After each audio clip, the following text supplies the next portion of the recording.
Hello, ladies and gentlemen. It's Wednesday night, and we're here once again to ask the question, hey, did you see this one?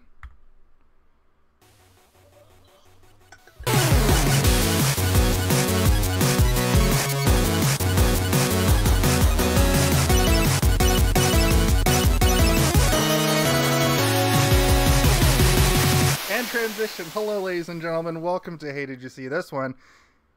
It's Caylen. He's the host this week. Caylen, take it away. Oh, well, thank you. This week, as we continue our month of Crazies, we are taking a look at M. Night Shyamalan's Split. Maybe I should say off the top, spoilers, maybe, ahead? Yeah, I think if we're doing an M. Night Shyamalan movie, the very way that we do our rundowns, we're just going to talk about everything. So if you haven't seen this movie, please stay around and get spoiled from this podcast, and then don't watch the movie because you're spoiled by it, and give us the likes and the views instead. Or you could watch it. Yeah, pause. You could still watch it. But yes. Also, it's been out for 6 years, so you've had plenty of time. What's wrong with you? Well, Jason only just saw it last year, didn't you? We'll get to that. We'll get to that. But yeah, so I'm just gonna say it now. Potential spoilers ahead, and if you haven't seen it, I recommend pausing this and watching it because it's an amazing movie, as we are going to get into. Also, off the top, I have to say, I have to sing James McAvoy's praise. Give him the Emmys. Give him a Grammy. Give him a Tony. Nope. Give him all of the awards. One of those things are what you would get for a movie. I know.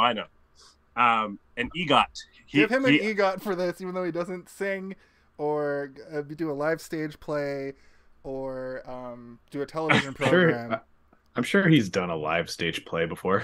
Oh, I'm sure he has, but for this particular movie, don't give him an EGOT. For this, Split on Broadway is what it was called. My name is Jade. I need some insulin. My name's Jacob Split, and you're never going to believe what happened to me. I kept calling him John Split in my notes until I just Split in my notes until I learned any of his actual names. I would recommend, if you're watching this movie, not to put subtitles on, because anytime he's speaking, it tells you which voice is speaking, so you lose a little bit of the mystery, because you're like, oh, it's Dennis. Oh, it's Patricia. Interesting. That's actually a really good point. I didn't have subtitles on, and I like the little, when he changes. It's just a little look, and then he changes. I have issues with understanding what people are saying sometimes, so I usually will have subtitles on all the time. Same. Oh yeah. Sorry, Caylen. You stuff your stories in a sack. It's all part of the fun here on Hey, did you see this one? But yes, this week we are looking at Split, and I guess we'll start with our introductions. I think I was a naughty boy. And if I recall correctly, I downloaded this movie when it came out to watch it, and immediately after bought it. I was immediately, for lack of a better word, in love with this movie for various reasons, which we'll get into. But I saw this movie roughly 6 years ago when it came out, or actually I guess maybe 5 years, because I think I didn't see it in theaters. I would have seen it when it was starting to come out on DVD. And I was instantly enthralled. Steven, why don't you tell us about your first time seeing this movie? Oh, me? I saw this movie in theaters. I have always liked M. Night Shyamalan. I don't think that I'm as hard on him as most people are for some of his stinkers, as you would call them. But I also didn't immediately throw him under the bus as soon as he made a couple of bad movies in a row. The Happening and The Last Airbender, not very great. Some people like The Happening, though. I'm not really huge into it. I think it's a little too weird for me. But The Last Airbender was kind of just a big pile of crap. I didn't hate it, but I didn't like it. But I also was not a big Last Airbender person, so I was just kind of like, oh, that's kind of cool that they throw rocks at each other with magic or whatever. I eventually got into the show and the subsequent show that came after it, Korra.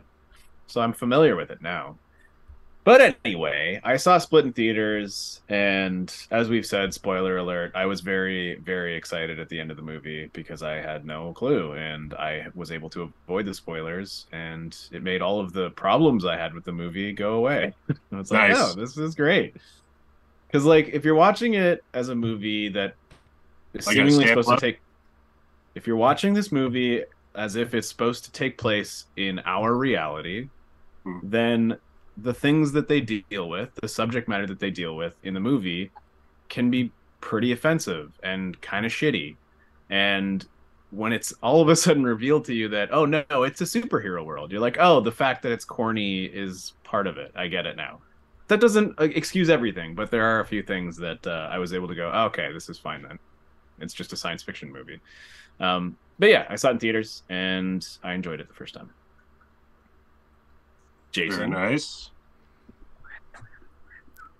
I watched it today. So this guy. What I will say, I watched it today. It didn't really. I remember when it came out, and I remember being like, "You haven't seen it before today?" No, I hadn't seen it before today. And I remember when it came out, being like, "Oh man, that looks awesome!" Like, it's 2016. Like, I'm not like. I'm desensitized enough. I probably could have watched it back then. It's not a very scary movie, really. It's just like tense. But the thing is I didn't know when it first came out that it's in the Unbreakable universe. Spoilers. That was sort of the big. That's sort of the big reveal. We'll talk about that. That is the biggest reveal. Yeah, it's crazy. We'll talk about that. But there's one line in the movie where she, even before they straight up mention Glass, where Dr. Fletcher's at her friend's house, and the woman says something about, like, I've got it in my notes and I'll bring it up again when I say it properly. It's something about, like, somebody can just shatter at a whim or whatever. And that made me go, oh fuck, there were people that got right by that line and didn't realize that was a little bit of, like, super subtle foreshadowing. Because when this movie came out, as far as I remember, like, people were like, this is just the new James McAvoy vehicle.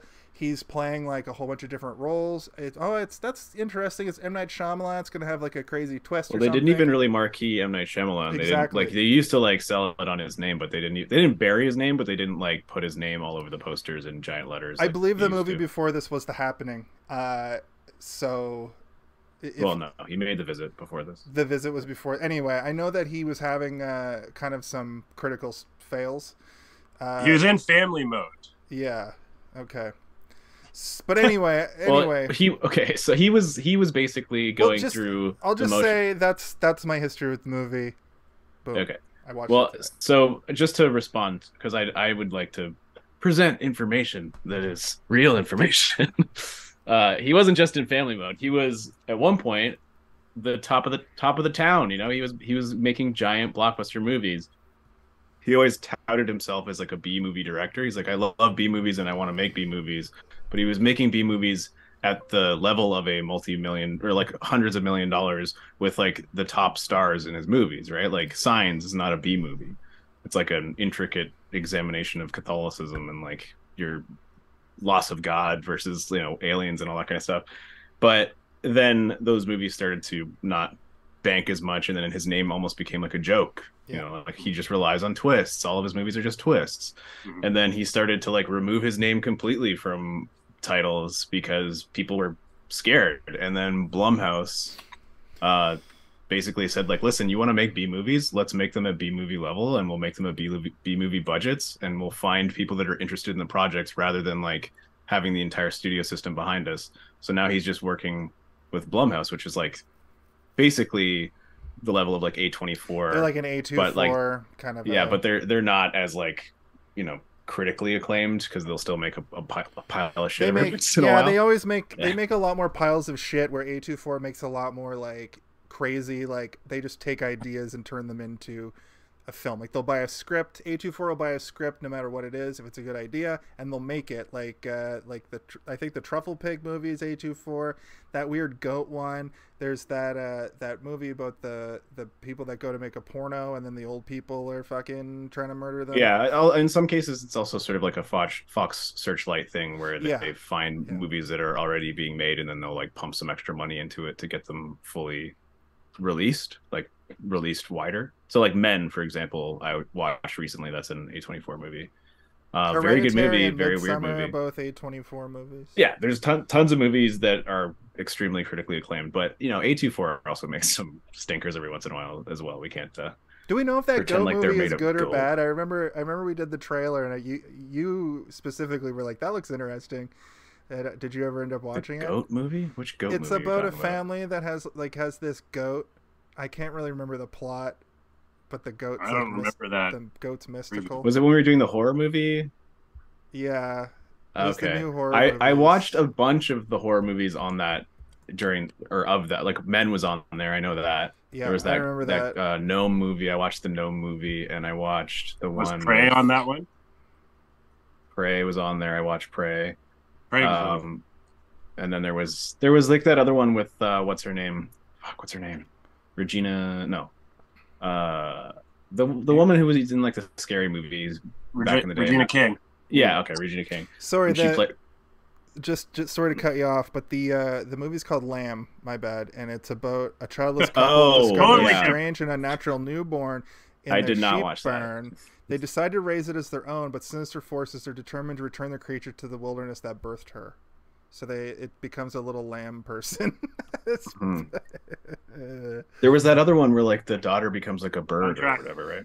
Yeah. Anyway, yeah. So the point I was trying to make is that M. Night Shyamalan like became sort of a joke for a while, and it was unfortunate because like he was never a bad filmmaker. He just didn't make stuff that people were into at the time. I remember with M. Night Shyamalan, he did like an appearance. He did like a thing on Entourage where he was like made himself like kind of a joke, and I remember that being like a thing for a minute. I never watched Entourage. I watched Entourage, and he was on it, and they were trying to buy a script, and they were like, "Yo, he's fallen off," and he was acting all like he like needed like the main character to be in his movie and stuff. It's pretty funny. Right. It doesn't. The show wouldn't work now, though. Yeah, I don't know. I knew some people that were into Entourage, and I tried watching a couple episodes, and I was like, "This show is not for me." No, you would hate it. You would hate every minute of it then, and you would hate it especially now because that, like I said, that show. There's a lot of gross stuff in that show. Speaking of Split. Yeah, I was going to say that The Visit. If you guys haven't seen The Visit. His name was almost entirely removed from that, to the point that when I watched it, I didn't even realize it was M. Night Shyamalan until I started watching it and the credits started, and I was like, oh, okay, interesting. And also, sort of like this, he takes a tidbit or a psychological illness that is named in reality, and then he goes to town on it to a point that it's potentially problematic. But it's about sundowning, which is like a type of disease that elderly people get, where when the sun goes down, they almost get like a sense of dementia, where they're like more confused after the sun goes down, and it's also like a point in people's lives where they start to deteriorate. But it is a good. I don't fucking know if it's a vitamin D thing. Well, but that reminds, when I worked for the CNIB, like the Canadian Institute for the Blind, there is a thing where at twilight people have certain problems with their eyes where they just can't see while the sun's going down. I know this is a different thing because this is dementia. Yeah, and also like the way he takes it in the movie is like this. It's a science fiction version of it, right? They turn into super villains. Yeah, it's like they turn into like monsters, basically. So anyway, it's a good movie. You should check it out. I'll tell you how wrong I was about the Happening thing. Not only was this not his next movie after the Happening, it seems like it's a steady downfall to Split. It goes Devil, sorry, it goes The Happening, then The Last Airbender, which was the worst movie ever. I was a huge fan of The Last Airbender. Maybe kids liked it. No, it's bad. Like, it's not even, it skews for more like you grew up with the show and you're finally getting a live action movie, and it's just awful. They skip over so much stuff anyway. Jason says as a full grown man talking about it. Well, I watched when it came out, he was a full grown man. Hey, I was like 2010. That was 12 years ago. I was like, okay, fair enough. I did watch man, yeah. Then Devil, which I did watch and I didn't care for. He didn't direct Devil though. Well, he produced it, and then he produced After Earth after that, which is fucking awful. I didn't mind After Earth. I don't know why everyone hates it. It's like Will Smith, Smith, kind of blows. Jaden Smith just going to a planet and being father and son and crying. And then the There's visit. a few lines though. There's a few lines like his thing on fear. It's like we're like anyway, go ahead. And then the visit, but then it seems like he starts to take an upswing again, because after that, he was the executive producer for Wayward Pines, which I didn't know, which is pretty, people like that show, and then Split, and then Glass, and then Old. And I haven't seen Old, but I hear Old's pretty good. It's worth a watch. The Visit's good. Split's good. Glass is okay. Half glass full, I'd say. Yeah, I think he got to a point now where he's like, I'm just gonna make things that I want to make for the budget that I can make it and not have to worry about it. And it's better. Like, the proof is on the screen, right? It's like, if he's not having to work with Hollywood heavy hitters with the pressure of having to make back a $400 million budget, I think he'll probably be in a better place to make something creatively. Old, I liked. A lot of people hated Old, but I thought it was pretty fun. Has a lot of like weird shit in it, and I think it's based on a comic book. Do you think he'll get back to a place where they throw big money at him, or do you think I don't think that he wants to get to that place. Is what it is. I think he's like, I am comfortable here, and I was there once, and I have proven to myself that I can't really, or I don't want to have that kind of pressure. It's like, it's more fun to be able to make something you're passionate about than have to like force out a turd and also have the pressure of like hundreds of millions of dollars in return that is never going to come, sort of thing. I think an M. Night Shyamalan anthology show would be cool, where he just, all of the fucking ideas he's never been able to make, but I'll have a that's what Devil was supposed to be. Oh, it's supposed to be like a series of anthologies. If you watch Devil, at the very beginning, it has like the number one. Oh. And it's because it's supposed to be the first one in his like anthology series where he was going to make, I think he was going to make 10 movies or something like that, or 7. I remember there was like a specific number, but yeah, Devil did so poorly that that never ended up happening. Pretty ballsy though to be like, here's the first one, see, the number one, and everyone's like, what does that mean? Do you know what else it was ballsy to do? Call it the first one number 4. So, oh, was it? Did it say 4, not 1? No. I'm saying. Oh, you're talking about Star Wars. It's another really ballsy thing, because what if it failed because like the world wasn't ready for like this kind of a movie, right? And it failed. Hey, Stopper. And then there's just. Well, I don't want to steamroll what your point is, but it wasn't called episode 4 until the home release. They did not in the theaters in 1977 have episode 4 on the screen. It was just called Star Wars. It wasn't even called A New Hope yet. So by the home release, they were sure they were going to make another movie then, is what you're saying? They had already, because Star Wars had made more money than any other movie had ever made. They were like, yeah, we're going to make as many of these as we can. And he's like, well, I have 2 more. We're going to make good ones. We're going to make bad ones. Yeah. We're going to make TV. Like, it wasn't even called Star Wars A New Hope. It was just called Star Wars at that point. We're going to make a Christmas special, and everybody will love it. It'll be 3 hours long, and Wookiees will have parents that go into a weird jerk-off VR realm. That's my takeaway. How do I respectfully get us back on track? Say back on track, and I'll stop talking. Yeah. But until then, I'm going to talk about the Wookiee VR masturbation device. Listen, we all know about Lumpy's jerk-off machine. I gotta say a few things here, just from the opening alone. Now, I was watching it. I have the physical copy. I was watching some of the extras and stuff, and we open with her sitting by herself. There's some friends in the background having a party. She's like a loner or whatever. There was supposed to be a few.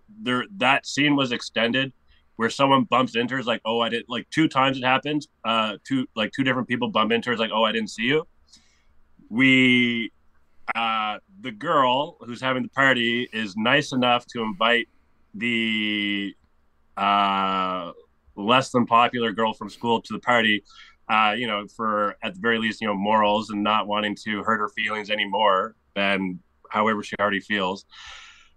But so the scenes that got cut is kind of like she's invisible. We go to when the dad's like, no, we're not leaving her. Come with us. Listen to my dad's shitty jokes. Ha ha ha. They go to the car. The 2 friends are in the back. Casey. Oh, also Casey Cook. Another little nod to comic books. Stan Lee, more specifically, where he had his characters' first and last names alliteration. Peter Parker, Bruce Banner, so on and so forth. So Casey Cook, right, follows that theme. But so they're in the car. We have Kevin / Dennis. Well, probably it's Dennis at this point. Comes in. First thing he does is cleans the car, right? He's cleaning the car. I was like, oh, that's weird. She notices this, though, right? He's cleaning the car. He doesn't even notice her, which kind of adds to her just kind of like being invisible, so to speak. And then shortly thereafter, when he brings them back to his residence, when she tells what's her name, Marcia, to pee on herself, she knew he was a clean freak from that. It's one of those show don't tell things, right? Yeah, I figured that. So at that point in the movie, I'm still confused about some elements, but I know that some shit's gone down with Casey, and she somehow has gleaned that this dude is a neat freak. But at this, he's not just cleaning the car, he's using a handkerchief that he's brought with him to touch garbage that's in the car so that he doesn't have to touch it with his hands. Oh no, yeah, you're right. That is enough, because he's like tidying up the car, and he pulls, and he looks disgusted with it. He's like, okay, this is fucking gross. Like he thinks it's like a tissue or whatever, right? Yeah, and then the peeing thing is like, she also has experience with this. How to get people to stop. That yet. I have a confession. But this is the first hint that she does, is that she knows exactly what to do in a situation where somebody is maybe going to sexually assault you. I have a confession. Yeah. I didn't figure out that it was her having flashbacks till like the 4th one, when it went like from the flashback to her. And before that, it kind of just shows history, and I don't know if it was just... Well, they say her name a bunch of times during the flashbacks, so... Oh, did they? I was more paying attention to the cinematography, because it's the cinematography. Also, hats off to that little girl. So fucking good. Yeah, no, that little girl was awesome. She was great.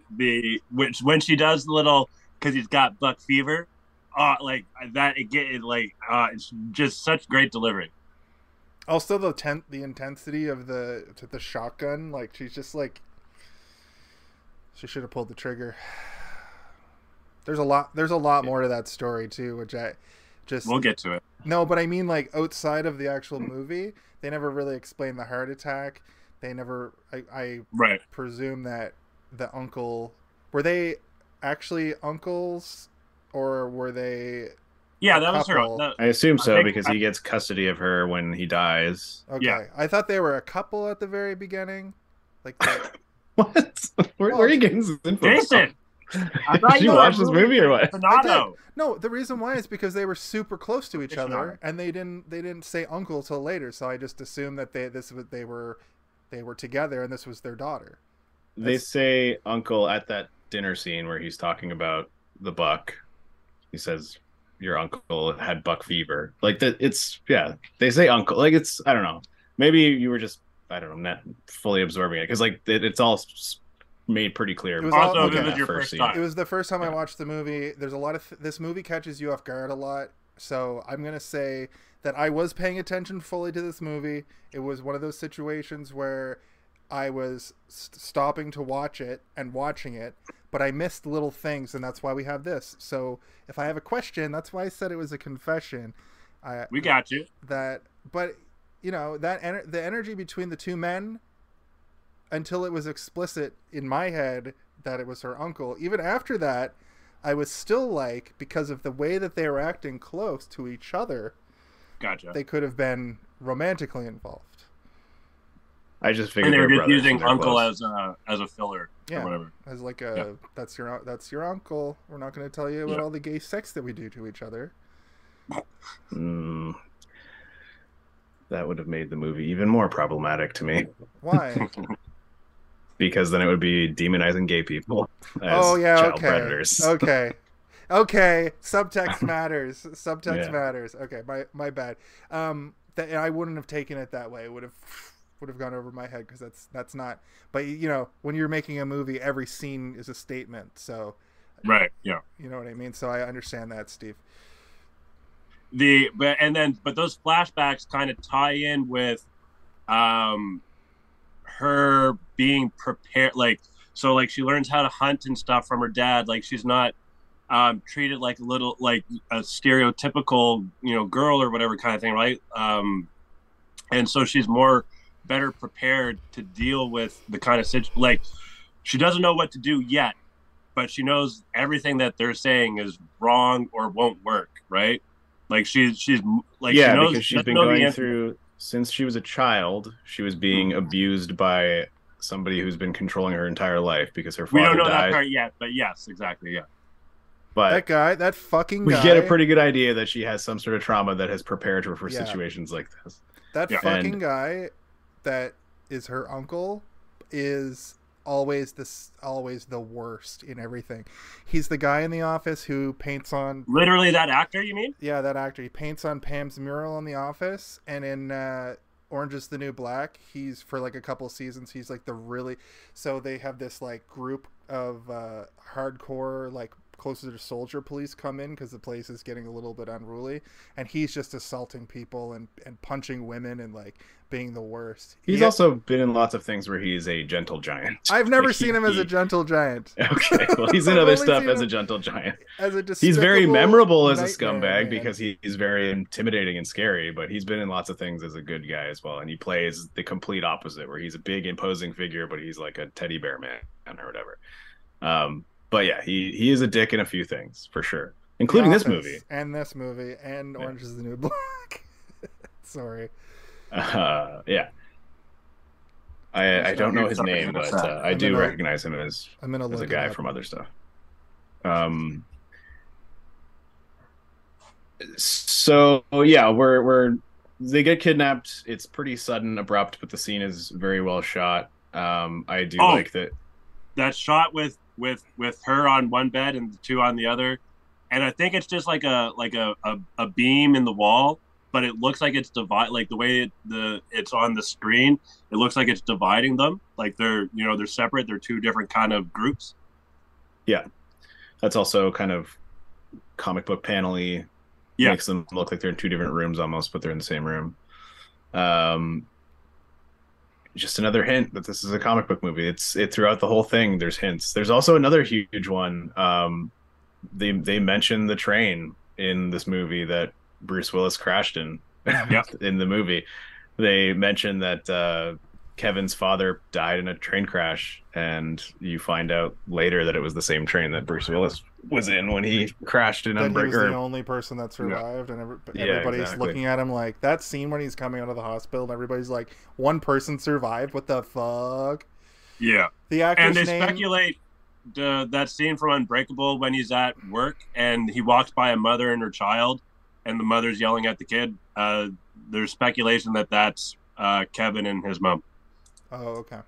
All right. Well, that's called backwards writing. Like, there's no fucking way M. Night Shyamalan was like, this is going to be a character one day in another movie that I'm going to make 16 years from now.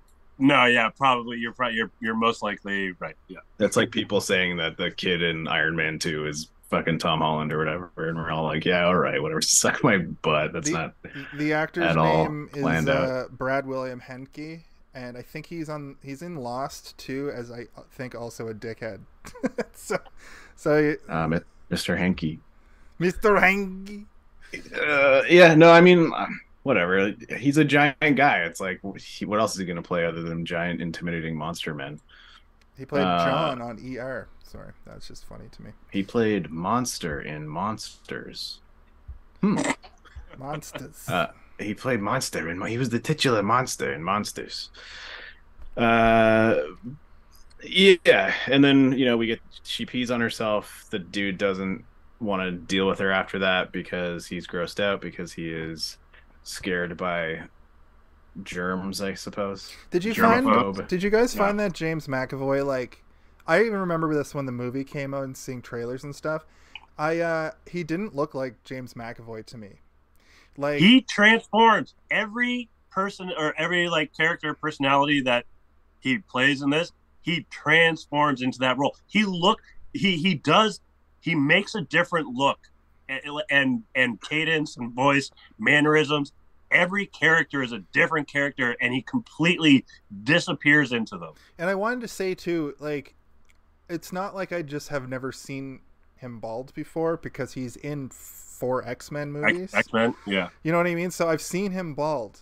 I just mean specifically, I don't know how he put on a lot of muscle mass for this movie. Like that could huge amount of muscle. He's still. Yeah, his neck is like the size of the width of his head. Yeah, he's. Yeah. I think he's doing something though. I think he's. Yeah, he probably did like a shitload of push-ups and chin-ups before each take to like make himself look more jacked for each thing. I think he's also holding his he's contorting his body a certain way to when do he's it as well. When he's Dennis, he is for sure. He's flexing his entire upper body when he's Dennis. Yeah. When he's Patricia, he's doing the same thing. And then when he's Barry, he's more relaxed. His head is leaned forward, which makes your neck look more lithe.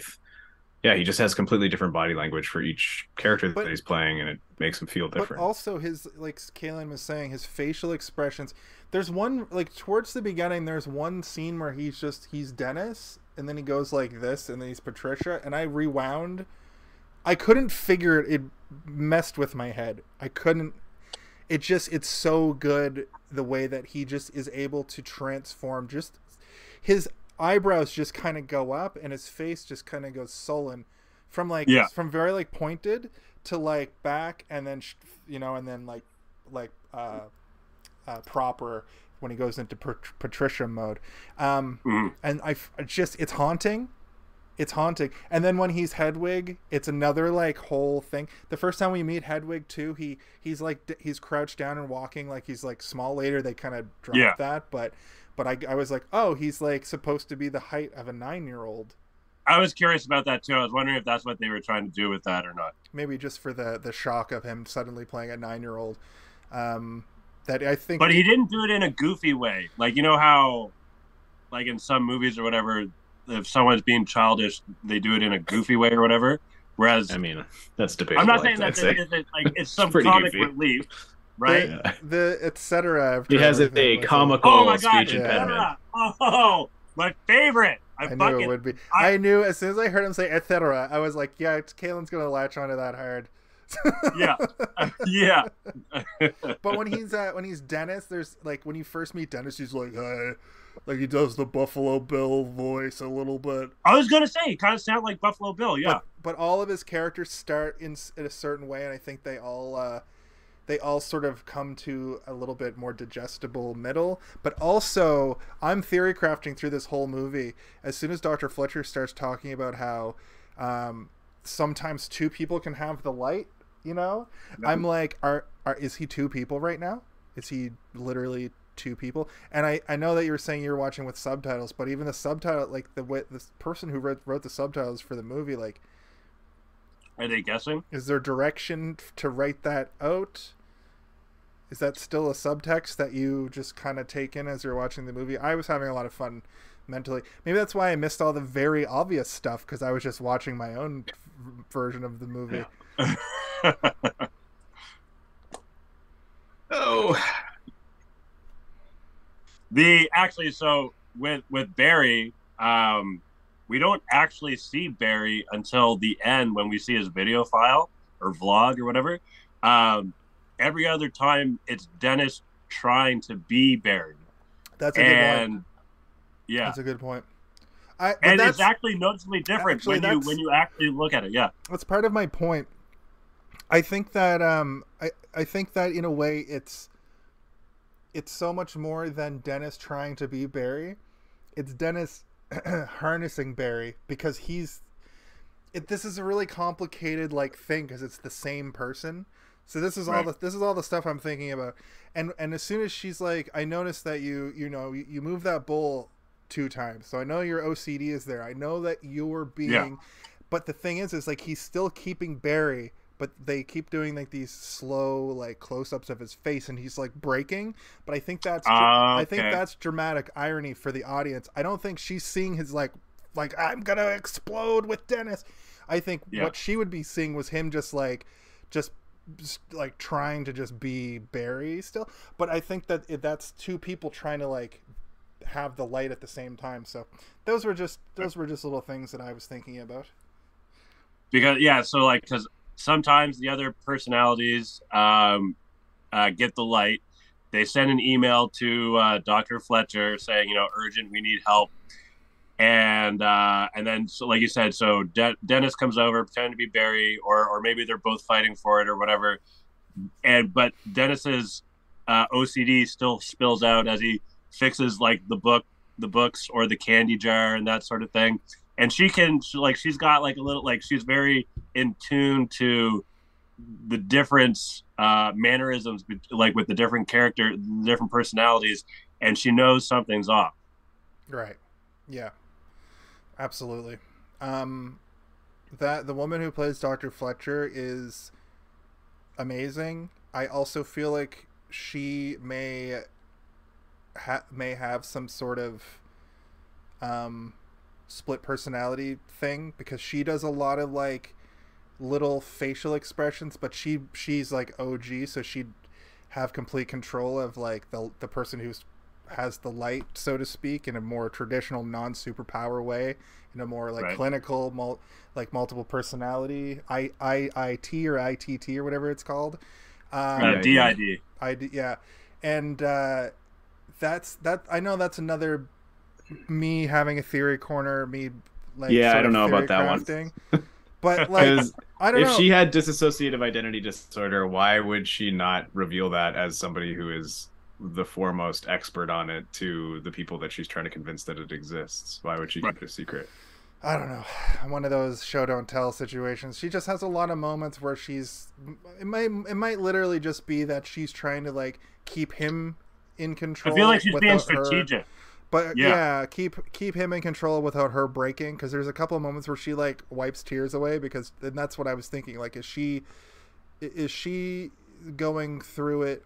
Which way is she going through it? Those are some thoughts that I had. Well, she had never met Dennis before, right? And she's realizing that Dennis is like basically buried Barry within the dark, and she hasn't seen Barry in a long time. She's now realizing that, oh my God, I haven't spoken to Barry in how long? I don't even know, because I've only just started to notice that he's doing these tics that come along with the OCD. She also knows about Dennis's proclivity for young ladies. Girls. Yeah, so she knows all about face Dennis to face because with the monster. From all the other personalities she has met, she has never met Dennis, but she knows all about him because the other personalities have basically told her everything. Yeah, and so for her to be faced with him, it's not necessarily that she's like, scared or upset that she's meeting him. It's more that she's like worried about the other personalities who are maybe her friends, who are like now being buried by Dennis and Patricia, because she knows that Dennis and Patricia have both been exiled and are being denied the light because of their radicalization towards the idea of the beast and bringing the beast forward. And she knows all about the beast, but she doesn't believe the beast exists. But now she's realizing that the 2 people that do believe in the beast are potentially in control of all of Kevin's like consciousness. Yeah, because that scares her, and that's why she's upset. That's what I kind of got out of it. A few of the other personalities that we saw are very like one-dimensional. Like Jade just has diabetes. And I'm a girl and I have diabetes. What the fuck, girl? But she is kind of the hero in the end, but the sort of. And then there's the guy who just like loves history, and he's just spouting history. Yeah, Orwell. I thought that was an interesting little. Just like the Romans in 1492, but to 1500. Yeah, he just like pops out to barf out history lessons for some reason. But the thing with Jade, the thing with Jade that's interesting is that that's almost proof of what Dr. Fletcher's talking about. She knew of another person who had two personalities. She knew of a blind person who had two personalities that were able to see again because the I don't know, the optic nerves reformed somehow. And that's when she's like, I think that there's more to this, to the point that it could be almost extraordinary, paranormal. Yeah, I feel like they could have just given me one example of that, and I would have been like, oh, interesting for this movie, without giving me like 20 more examples along the way, where I'm like, okay, I get it. You don't have to keep fucking telling me that. If I'm just I understand. Placebo effect, though, is Why a do I very need this interesting needle? thing. I placebo myself all the time. That's how I'm able to live, go through life. Have you ever happily. placeboed yourself into being able to see again after being blind, though? Yeah. No. Have you ever placeboed yourself so hard that you got a bee allergy? Yeah, or so hard that you became a mutant who can get shot with a shotgun and survive no problem? Stabbed and have impervious skin? I've placeboed myself into being happy when I was sad. How about that? No. I think you just need therapy. It's like a superpower. I wish I had that power. Also, can we get a shout out to her neighbor? Crazy, to the lady person who is obsessed with foot scrubbers or whatever, and doesn't believe anything. To flick it. What do you think she was watching? Price is Right, or what's that other one with Vanna? I thought she was watching Wheel of Fortune. Wheel of Fortune, yeah. Because you wouldn't be able to flick the big wheel in Price is Right with your thumb anyway. You have to give her, or it won't spin all the way. But people on Price is Right, I've definitely seen them go like that to spin the wheel. Listen, this movie doesn't take place in our reality, so it's probably some other fucking weird game show that doesn't exist here. Wheels. The wheel is wrong. But where they have a rule where you can't flick it with your thumb for some reason. The amount of times I've seen someone almost knock themselves out trying to spin the big wheel, or get like pulled under it. Yeah. Yeah, absolutely. Oh, actually, so you mentioned I thought you were going to say I thought you were going to make a different point, but you were talking about some of the little kind of let's call them Easter eggs, when she's talking to one of her colleagues, and he says something along the lines of, "You're acting like they're supernatural, like they have powers or something," right? Like another little, like, before you know that this, like, when I first saw this way back when, I didn't know it was in the Unbreakable universe. No. Like when that happened at the end, I was like, so I already liked it, but then when that happened, I was like, oh my God. This is amazing. That's what I'm talking about. I'm following my notes to try to get to the exact, but the line happens. It's the old lady friend who loves the Price is Wrong. There's also some foreshadowing for Casey, because the whole scene, like with hunting the buck, before we know that she was actually sexually assaulted, it's sort of like they're talking about how women are smarter and men are dumb, and men can be easily like manipulated, and that's why we're going for the buck instead of the female deer kind of thing. And I was like, that I was still confused about who these people were. Go on. You know what I mean? There's not really much more to it, but it's just there's a lot of really good, like, it's building. Yeah, there's some good building, some good foreshadowing within the movie, but within this universe. And what you're saying is that mentioning the paranormal stuff for a split personality, because split personalities exist, and it is a controversial area of science, because people can easily fake that, I think, is the problem with it. Right. When people claim insanity for horrible crimes to get lesser sentence, there's no way to like really test it, right? So, and also, if this movie wasn't like a superhero movie or a supervillain movie for that matter, it's a little bit insensitive to like play it like this, I found.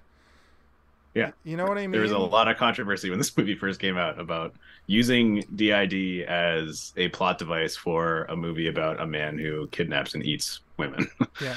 it's probably not the most sensitive way to, present the subject. But at the same time, this, not necessarily calling it dissociative identity disorder, people have been referring to it as like schizophrenia or split personality forever, which is incorrect.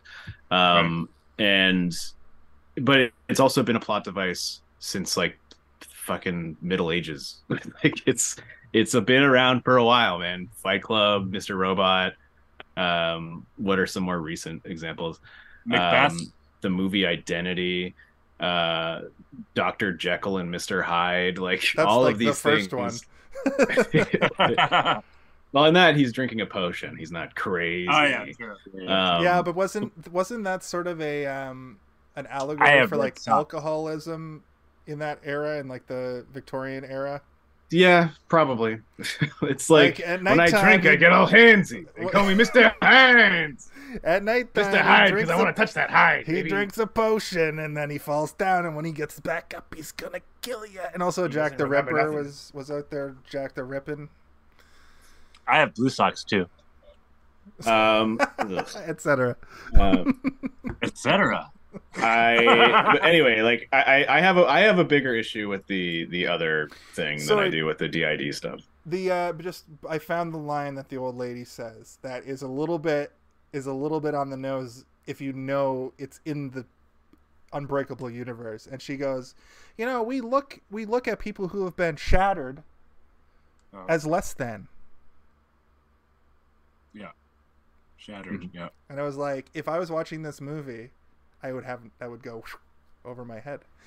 But since it'd be different if she was like, "It's almost like you're made of glass." Like, well, the line you're some sort of Mr. Glass or something. The line at the end is literally like, that guy who's in the wheelchair and he's his bones are made of glass, and I was like, oh. And then Bruce Willis like, Mr. Glass. I'm right up to that point. I thought I didn't know how they breached that subject, and I thought the twist somehow was they reveal it that they're in a zoo, and then it's revealed that the horde, his group of animals, and his group of personalities create this horde, but the beast is an amalgamation of all the animals.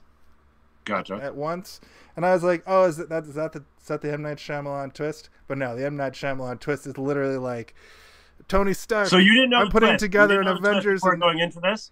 I didn't know I knew that this movie took place in the universe, but I didn't know how, and I didn't know that was the twist. I didn't know the twist was literally it's a real comic booky ending. Like it's like a. It's an Avenger. It's the MCU ending. They literally did we're putting together an Avengers initiative. Right. Yeah. It's almost the same vibe. It even takes place in but did you know that they did it in Final Fantasy before that? Look, I haven't brought up Final Fantasy. I haven't brought up Final Fantasy in weeks, okay? But I know, but not everything is Final Fantasy and MCU. There is a scene in this that is Resident Evil, which is another one I like to talk about. I just ate a hot dog. Yeah, no, I when I first saw that scene, I was like, what? Because I recognized the music from Unbreakable. Yeah. And I was like, wait a minute, this is why is it this 90s? This is from something, and I didn't realize. And then when she started being like, they gave him a funny name. He crashed that train and killed all those people. What was his name again? He had a funny name. He was in a wheelchair. And I was like, no fucking way. And like she moves and he's Mr. Glass. I'm like, oh my God, Dunn? Dunn is here? David Dunn. Again, the alliteration. His secret, his kryptonite is water because he can drown. Twist. I'm not Shyamalan. Twist. Yeah. Oh, also. Okay. Sorry, go ahead. I was gonna say, like, that's the other thing is like everybody says he has his twister. It's all about twists, and I'm like, there isn't really a twist in Unbreakable. Like the twist is that Mr. Glass is bad. Well, Glass is the one that did it. He's revealed to be. Yeah, but that's like a mustache twirling villain, and like anything, like that's But up until that turn. Up until that point, M. Night Shyamalan didn't invent those. Up until that, I know, but up until that point, he's pretty much the ally, and then he reveals. But he was heavy with it. He reveals his big plan. I think the M. Night Shyamalan twist thing comes more from Signs and Sixth Sense. Sixth Sense. And those are big ones that, and The Village, and they kind of ruin the movie if you know them. But then The Happening was like kind of dumb, and people were like, I guess that's a twist. And then it kind of, there's no twist in Avatar. I guessed that twist as a joke to my friend. I was like, what's the twist? Is there a twist? He's like, yeah, there's a twist. I'm like, what is it? And he's like, it's something really dumb you'll never get. I'm like, what? Like the trees are giving off a thing that makes everybody kill each other? And he's like, that's the twist. I was like, what? I'm joking. I was fucking joking, man. I watched it on a plane knowing the twist, and it's a horrible movie it's a bad movie, but if you know the twist, it's even stupider. It's even worse. Yeah, but hot dogs are cool. They got protein, they got a cool shape. The Sixth Sense. You know, if you don't know the twist, it's still it's still an interesting movie. But here's some a lot of filmmakers can learn a lesson from M. Night Shyamalan. Don't make big twists in your movies and don't become known for it, because it's going to come back to bite you in the dick. Or vagina. Or vagina. Or bagussy. I don't know what a bagussy is. You guys just say ass. It. Everybody has an ass. Just say ass. Well, I'll tell you what I will say. Ass covers all topics. But I want some clothing with newsprint on it. I want the newsprint fabric clothing. That shit looks dope.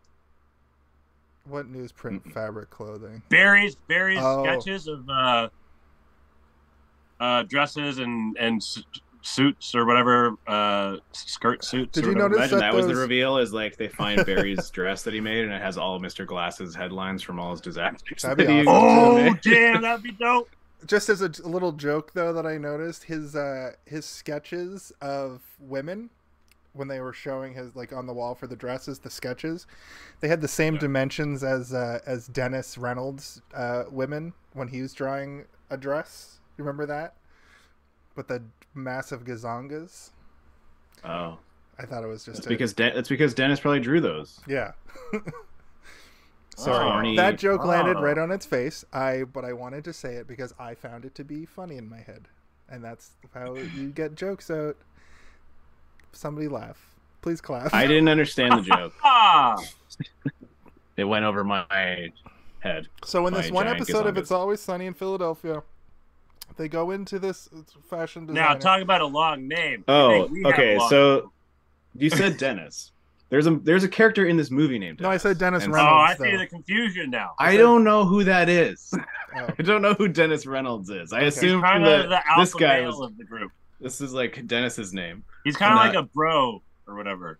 Yeah. Kind of like now that I know we're talking about Always Sunny in Philadelphia, I know who Dennis is. In the episode though where it's Fatty Magoo versus the Iron Monster, and looking sexy over there. Fatty Magoo has a clothing store, and then Dennis is like, all these dresses are wrong. I can make a better dress than this, and he draws up some plans for a dress, and it's just like these massive breasted women. Oops. I thought you were talking about Dennis in this movie, and then I was like, well, Dennis probably drew those. Dennis in this movie would never. He was pretending to be Barry, so he had to make some new drawings. I think he stole Barry's drawings. He also doesn't. I know, but I didn't know that you were talking about a different piece of media when I said that. So now what I said doesn't make sense. That's what I was like. Yeah, Dennis did draw them. Hey, what a great confusing thing that happened. Yeah, you're welcome. That's what we like to do here on. Hey, did you see this one? To get us back kind of on track, I just want to say that I forgot that Anya Taylor-Joy was in this. I think that what do you mean? I forgot she was in this. I thought that she was fantastic, and her eyes don't even look that far apart. That doesn't need to be said. Rude. No, sorry. That is rude. My point is I thought that she played the like running away from a serial killer, like escaping but still seeming like tough. She played that well, and I thought that, if in the Queen's Gambit, if she was going to kiss that guy that she likes, his eyes were too close together. So if they were going to kiss each other, they'd never actually be able to look each other in the eyes. If they had a baby, though, perfect eye spacing. Perfect eye symmetry. See, that Caylen kid would have perfect eyes. Caylen thought I was going to make a point, so it broke his brain. Thank you for that. That made me feel good. But yes, so we get a little bit of we get some cuts between different some flashbacks, some real time. The girls are trying to escape. They eventually because Hedwig, Steele gets the light at one point and is like watching them or whatever. And Casey, being the intuitive person that she is,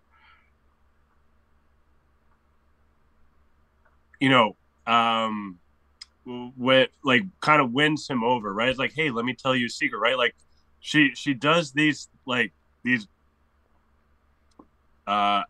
mannerisms, actions. Well, she treats him like she talks to him like an adult. If you talk to a kid like an adult, they'll warm up to you a lot easier than if you were like, "Hi there, big guy. How are you doing?" Kids are always like, "Don't fucking look at me." But if you're like, "Yo, what's up, my man," and try to just do like little things with them, and they'll be a lot more like, but they're like little kids. They can't form sentences. He's supposed to be a 9-year-old that is be a 9-year-old with some problems, because 9-year-olds should be a little bit less like, I like hot dogs, and a little bit more, have a little bit more cognitive ability. This Hedwig. Well, see, the thing is, I think Kevin never really got to have much of a childhood. Yeah. So that's his projection of what he thinks a child should be, kind of thing, is how I kind of looked at it. But he's still him.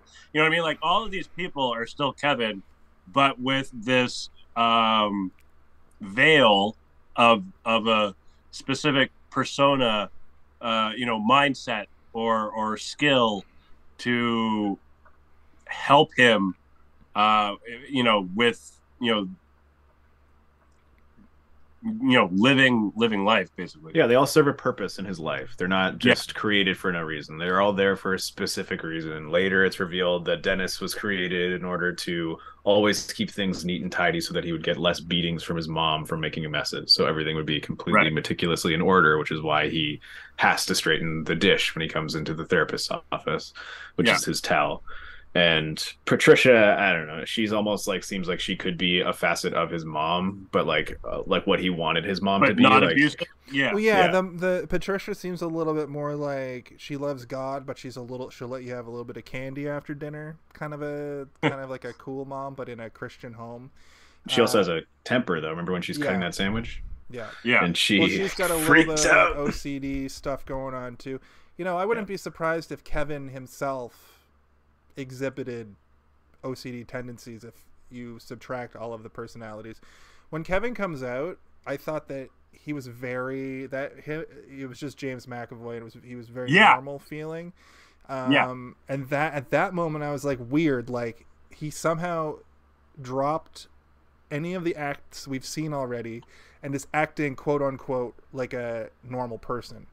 You know what I mean? Like, and that's the idea that like he's split off into all these different personalities, and then when you reamalgamate them, he just is one fully formed person who seems to have a bit more nuance. We only meet him for a minute, and his kryptonite is literally, calling to him through all of the personalities. Which I thought was an interesting little thing. That was a good little plot moment where, with Dr. Fletcher's last breaths, she's just like scrawling out his name because we hadn't heard it up until that point, and then Casey finds it and she puts it together because Casey's very, very on the ball. She's very like, she lives outside of herself. The therapist also wrote "say his name," say his name, and then wrote his name. What? How did I miss that? Yeah. What? You just said it. You just said she wrote it. He didn't notice that it said say his name. No, I thought she just put it together because she figured out. In my head, she'd figured out that all these personalities are like, sort of fighting to be the one in charge. In your defense, it was very poorly written because she was like half knocked out while trying to write it. Did the big writing say his name, or did above it there was writing that said "say his name," all Oh, okay. crappily written, and then his name was far more properly written than the "say his name" part. It was all left hand. Well, not if she's right-handed, it looked like left-handed attempt. Or she had been knocked out. Probably with how that they wrote weird it. They're spray. like, just write it with your left hand. Can we talk about that spray for a second? What the hell was that? Some sort of It's chloroform. what's that stuff? Chloroform, yeah. Spray, more like chloroform in a spray bottle. That I've never seen anything like that. That's a fucking comic book thing. That's like bat spray. Yeah, it's like Joker gas. Yeah. Take that. It's bat spray and Joker gas. I don't know why, but it reminds me of that Mad Max Fury Road. When they have that weird gray silver spray. It's literally like, I don't know why, but that's just what it's not the same, but it just reminds me of it for whatever reason. I'm pretty sure because he's holding it to their face and spraying it into their mouths, just like the movie exactly. Mad Max. It's because they're doing the same thing. That's why what pricked your memory. I'm pretty sure spray can to mouth. Yes. I'm pretty sure these are connected. In Mad Max they just found a bunch of spray paint. Is it supposed to be a drug, or is it literally just like a war cry? It's chrome spray. Yeah, it's just it's chrome spray from fucking Fortnite. Witness me! I'm surprised we don't yell that every time we do that when we play that game. It's because you're thinking of the health spray. The chrome, you just throw a tube on the ground and it explodes. I think I have yelled "Witness me" when I spray the green spray in my face. Yeah. Yeah. No, the funniest is in Community when Alison Brie's character, I can't think of her name right now for some reason. Annie, yeah. I think she's chasing after Jeff, or maybe she's chasing after someone else, and she tries to spray him with bear mace, but she's running and spraying, and then she just runs through it. Yeah. Yeah. That's a good gag. But I digress. Do you, though, or do you want to talk more about bear spray? One time my buddy's brother had bear spray, and I was at my buddy's place, and I was like, I wonder how bad it is. So I sprayed a little bit on the wall in front of me, and I was like, maybe you gassed out the whole room, probably. Oh, the whole house. It was like we had to open all the windows and doors. We were dying. I felt terrible. Inside I laughed a little bit because, like, oh, if this was in a movie or something, this is hilarious. But in real life, a small dog, the dog would die. Hilarious. But in real life, yeah, it's nowhere near as funny as it is in a movie, because there's no dramatic irony when you just decide to spray bear spray. Or when I was a little kid, I thought it would be hilarious to make a waterfall in the kitchen or in the bathroom, and I did it more than once. And I went full Wet Bandits, and I plugged up the fucking shit. I think it's because of the Wet Bandits that I did this. With your shit? No. With like toilet paper or whatever, and not the toilet, the sink. And I opened the drawers so the water would like cascade, like a waterfall. I get it. I understand. Yeah. And you guys were bad kids. And I would have gotten away with it. I was such a good kid. I would have gotten away with it. Okay, my grandmother covered for me, and I would have gotten away with it. But grandmothers are the shit. Grandmothers are the shit. But my dad goes to the bathroom when he gets home from a long day of work, and he's already ready to rage out. And he opens a drawer, and it's full of water. Like the drawer retained the water, full of water. And it was one of those like Bart Simpson Homer moments where it's like, Jason! And that wasn't the last time I did it, and I got grounded every time. So that wasn't the last time. I blame the Wet Bandits. I blame Daniel Stern specifically. Harry. The name sounds familiar. It's Harry. Oh, Home right. Alone. Yeah. The Wet Bandits, of course, are Harry and Joe Pesci. My bad. I'm big. No, sorry, he's Merv. He's Marv. Marv. Yeah. Harry and Marv. The Sticky Bandits. The Sticky Bandits, and then in the next one they're the Wet Bandits. No, the Wet Bandits and then the Sticky Bandits. On track. Okay, so let's give a shout out to M. Night doing a little cameo in his own movie. Yeah, as a weirdo. Which His name is credited in the credits as Hooters guy. So yes, he is playing a weirdo. He loves Hooters Nice. wings. I didn't even notice that. That's awesome. She also refers to his name, like his actual name, and It's they like don't Jay even. or something, They still isn't put it? it in as Hooters guy. Yeah, The That's Hooters hilarious. I love wings. He's like, I love wings. I love voluptuous. I feel like that should front be the orbs," or extent of whatever he says. his cameos in movies, because like a few of his movies, he has like extended roles in multiple scenes. Yeah. Or like long, droning monologues. Like Signs, he's like a character. He's the guy who killed. Yeah, he's the one that Mel Gibson's wife. Yeah. And then like in The Happening, he has like this long ass monologue scene when the blind woman goes to get the medicine or whatever, and you can see his reflection and hear his voice. You never actually see his face. But yeah, I think in The Happening he has like a full on role as well. Is he in wasn't he in Devil also? I feel like he was like in the security room or something. Devil isn't the one with the elevator, is The it? elevator, Is that the elevator? one where it was the old Yeah, lady. okay. The Okay, old yeah, I lady was the remember that. devil.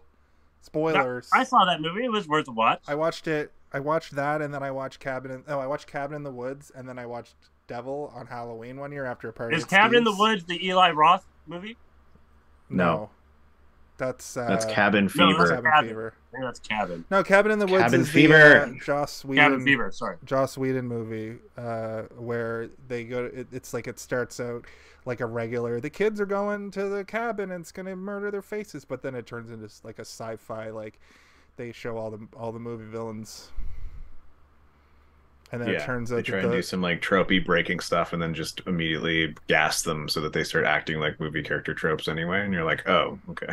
You're like, oh, it's gonna be different. And it's like, no, it's not. It was great at the time. I remember it being like a real like different thing, like when it came out, and then even when I watched it 10 years ago. But yeah, it. I think if I went back now and watched it, I think I'd be I would have the attitude. It's just goofy fun. has. It's nice to see a billion monsters at the end, like murdering people. It's pretty cool. Like someone gets killed by a unicorn. The cabin also like keeps shifting inside to be like different. No, the cabin stays the same, but they go underground, and there's all these elevators that are full of different monsters, and like when they go into the hidden area in the cabin, and it all depends on like what they pick up and activate. That's the M. Night? monster that the.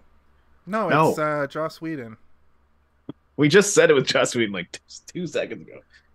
Oh, good was lord! Was it Joss Whedon or James? Tracks, people, tracks. Was it Joss Whedon's the guy from Star Trek, right? No, that's J.J. Abrams. No, the kid. No, that's Will Wheaton. Oh, okay. Joss Whedon, not Whedon made the first Avengers movie and Buffy the Vampire Slayer. So whichever and also one the of second What? Avengers movie. and also Didn't he fuck up Justice though? League. He fucked up Justice League most recently, and then he got canceled. No, I meant canceled. Yeah, didn't he do some fucked up shit? Yeah, he did a power play sex thing with a intern or something. It's also more like he got outed by everybody that ever worked with him. Yeah, he got Harvey Weinstein did a little bit. Wow, that should happen Also, more often. but so even that we don't before have that, even before that, he was notoriously a dick to people on set. Like even before he got outed as like a sex pervert. You know what I never understood? How can you not have fun making a movie? Because it's like, extremely stressful. They are not the fun that you would But think it would be. You're like, I don't mean it like that. I mean like, how can you not instigate fun, or like how can you not promote? But think about this, Caylen. Caylen, have you ever made a movie? Think about Sort this. of. Caylen, you remember? No. Have you ever made a movie with a budget of over $20,000 that have like hundreds of employees that answer directly to you, and you have to work 21-hour days, 7 days a week for like 6 months and then in a row? On top of that, let me put some things Specifically in to that perspective. criteria, no. Caylen, Okay, well imagine then, it's there you 4:00 in the morning, okay, and you're Yeah. trying to get a scene just right. And let's think of the scene where he keeps eating the lint. You know, he keeps biting the lint, and the lint goes, and he's like, "Well, you know, I get the lint all over myself." When he shot that scene, he probably had to eat 100 lints, Right. because he's a method actor, right? So every time he did the scene, he took a bite of the lint, chewed and swallowed the lint, rubbed the little lint on the thing, right? So right there, that's not fun. Yeah, but that's not fun. Once you get to 16 lint fucking chocolates, you're like, I never want to see one of these again. You know what? Okay, that's fair. And actually, to that point, I have to say this. This movie inspires me to be an actor but also at the same time makes me feel that I can never reach this level, and I might as well not even bother trying. Well, I mean, but that's a defeatist way to. You can't be an actor because you're too old. Let's be real. No, whoa! I'm this just old actor? What are you talking about? I'm kidding. Nick Offerman didn't actually start his career until he was like 45. So that was a joke. But you do have to practice. Along with the joke. I'm playing along with the joke by pretending I don't know it's a joke. You do have to practice your craft to be an actor. So you can't just be an actor. You would have to go and take workshops and do the show Barry. That's kind of what it's like to try to break into acting as a fully formed adult. Just gotta go to acting classes, gotta get gigs, gotta dress up like you gotta go to kids' birthday parties. And I don't disagree with you. I'm just saying, James's performance in this movie is on one end of the coin inspiring that something like this can be achieved. Yeah. But on the other end of the coin, like deflating or whatever the word is, where it's like, I don't think I can do that. Like, that is amazing, and I don't think I could ever reach that level. Very few actors can really reach these heights anyway. Like, look at James McAvoy isn't known for this kind of acting as it is. He was in the movie Wanted. Do you know what they do in the movie Wanted? They say badass lines and they shoot guns by whipping them, and the bullets curve. And in that, wasn't he in Choked or Choke? No, that's what's his face, Sam Rockwell. That's Choke. Sam Movie. He's also Professor Xavier, which is just. He's also Mr. Tumnus. Hello, Will. He's in lots of fucking movies. He's in lots of movies, and he always shows up every single time, and he fucking rules in every movie he's in. Awesome. He's an extremely good actor. That freeze frame of you telling me with the telling me face is etched in time. You froze on this. I think it only froze for you because it didn't froze for me. It froze on the stream. I'm watching the stream. I saw all of it. Okay. No, I said he also is Mr. Tumnus in the Narnias. True. He's a good actor, man. No, There's no denying. he is, every movie that he shows up in, he's acting, and he's acting hard. He doesn't phone in his roles ever. He always, true. Like I said, kills it. Give him the Emmys, give him the Grammys, give him the Oscars, give him the Tonys. Give him the grandmas. Give even him better. All the grandmas. Give him all of the accolades. I cannot sing his praise enough. Give him the video game company accolade. I would say that there are probably people who know James McAvoy for very specific things, and the fact that he has such a wide filmography in terms of different genres, there's probably you can find 3 to 5 very different people who like very different movies, and they will all know James McAvoy for a completely different movie. Yeah, like when he was the kid in Terminator 2. I'm 100% kidding. He just kind of looks like that kid. You talking about Edward Furlong? Edward Furlong. Edward Furlong does not look like that anymore. I'll tell you that much. No, he still looks the same. He's a little bigger, but he still looks the same. Yeah, but he kind of looks like the kid from. He kind of looks like Haley Joel Osment. In that. Haley Joel Osment. Have you seen him lately? Yeah, he's hilarious. Love him. He's still hilarious. He's hilarious. He does comedy mostly. Yeah, it's awesome. I love that he did that transition. Yeah. Personally. He's a child actor. But back to Split. Okay, sorry. On the rails. Where were we? Where did we leave off? So. Speaking of Haley Joel Osment, there's a character named Haley Lou Richardson in this movie. 3 names? 3 first names? Well, I was just saying they sound similar. And they do. Haley Joel Osment was in The Sixth Sense. I'm just trying to create a loop to get us back to this. Oh, that's Claire, right? Yeah. Yeah. Haley Lou Richardson, not related to Haley Joel Osment in any way. Just their first names. Yeah. Let's continue, shall we? We shall. So let's see. We talked about that. Hooters lover is what. Yeah, Hooters is what he's credited as. It's even better. Not Hooters guy. Hooters lover. You can't just throw out wings. Also, if wings are like one bite, maybe 2 bites. You got room for wings. What are you talking it's about? Like Jell-O. You always got room for Jell-O. Wings you always are got each room for wing. wings. All right, I hate this bit. Let's move on. Each wing is an experience. Bit Okay? sucks. You got to eat the caps. You got to eat all the bits. You got to suck on them. I'm not crazy. Like, some people break them open and suck the marrow out. Like, Christopher Reeves on that episode of South Park with the stem cell fetuses. I eat the bones. Steve eats the bones. Calcium. Calcium's good for you. Your bones need it. Isn't it interesting that your bones need good bones? for your bones. Eat bones. They're good for your bones. Big Bone is really trying to chime in with their new propaganda. Bones. It does your body good. It does your boner, damn it. So there's one of those foreshadowing. There is one of those little foreshadowing moments where Hedwig. So Casey wakes up. Or wait, where are we at in the thing? So Hooters. I've been going down my notes, and we are somehow, like, my notes are somehow at the point in the movie we're talking halfway? About that. But I haven't been. I thought that the whole point of the new. Hey, did you see this one? Is just to talk about whatever. We are just talking about whatever, but we're also kind of somewhat timelining. I did want to say that I'm the one hosting. Okay, sorry, you're right. I wanted to bring up your stories in the sack. You stuff your stories in the sack. The other 2 girls who aren't Casey weren't Claire and Marcia. Claire and Marcia. Even though they aren't in the movie for like a lot of it, because they kind of just like discard their characters after they keep trying to escape. They just put them in separate rooms basically. They weren't completely useless. When they were able to do things, they were at least trying, and I think that's important because those kinds of characters traditionally in horror movies are completely useless and get murdered first. And I'm surprised that they both got killed. Actually, they did get murdered first because they wouldn't listen. True. They would not listen to Casey, and they died. They got ate by the beast.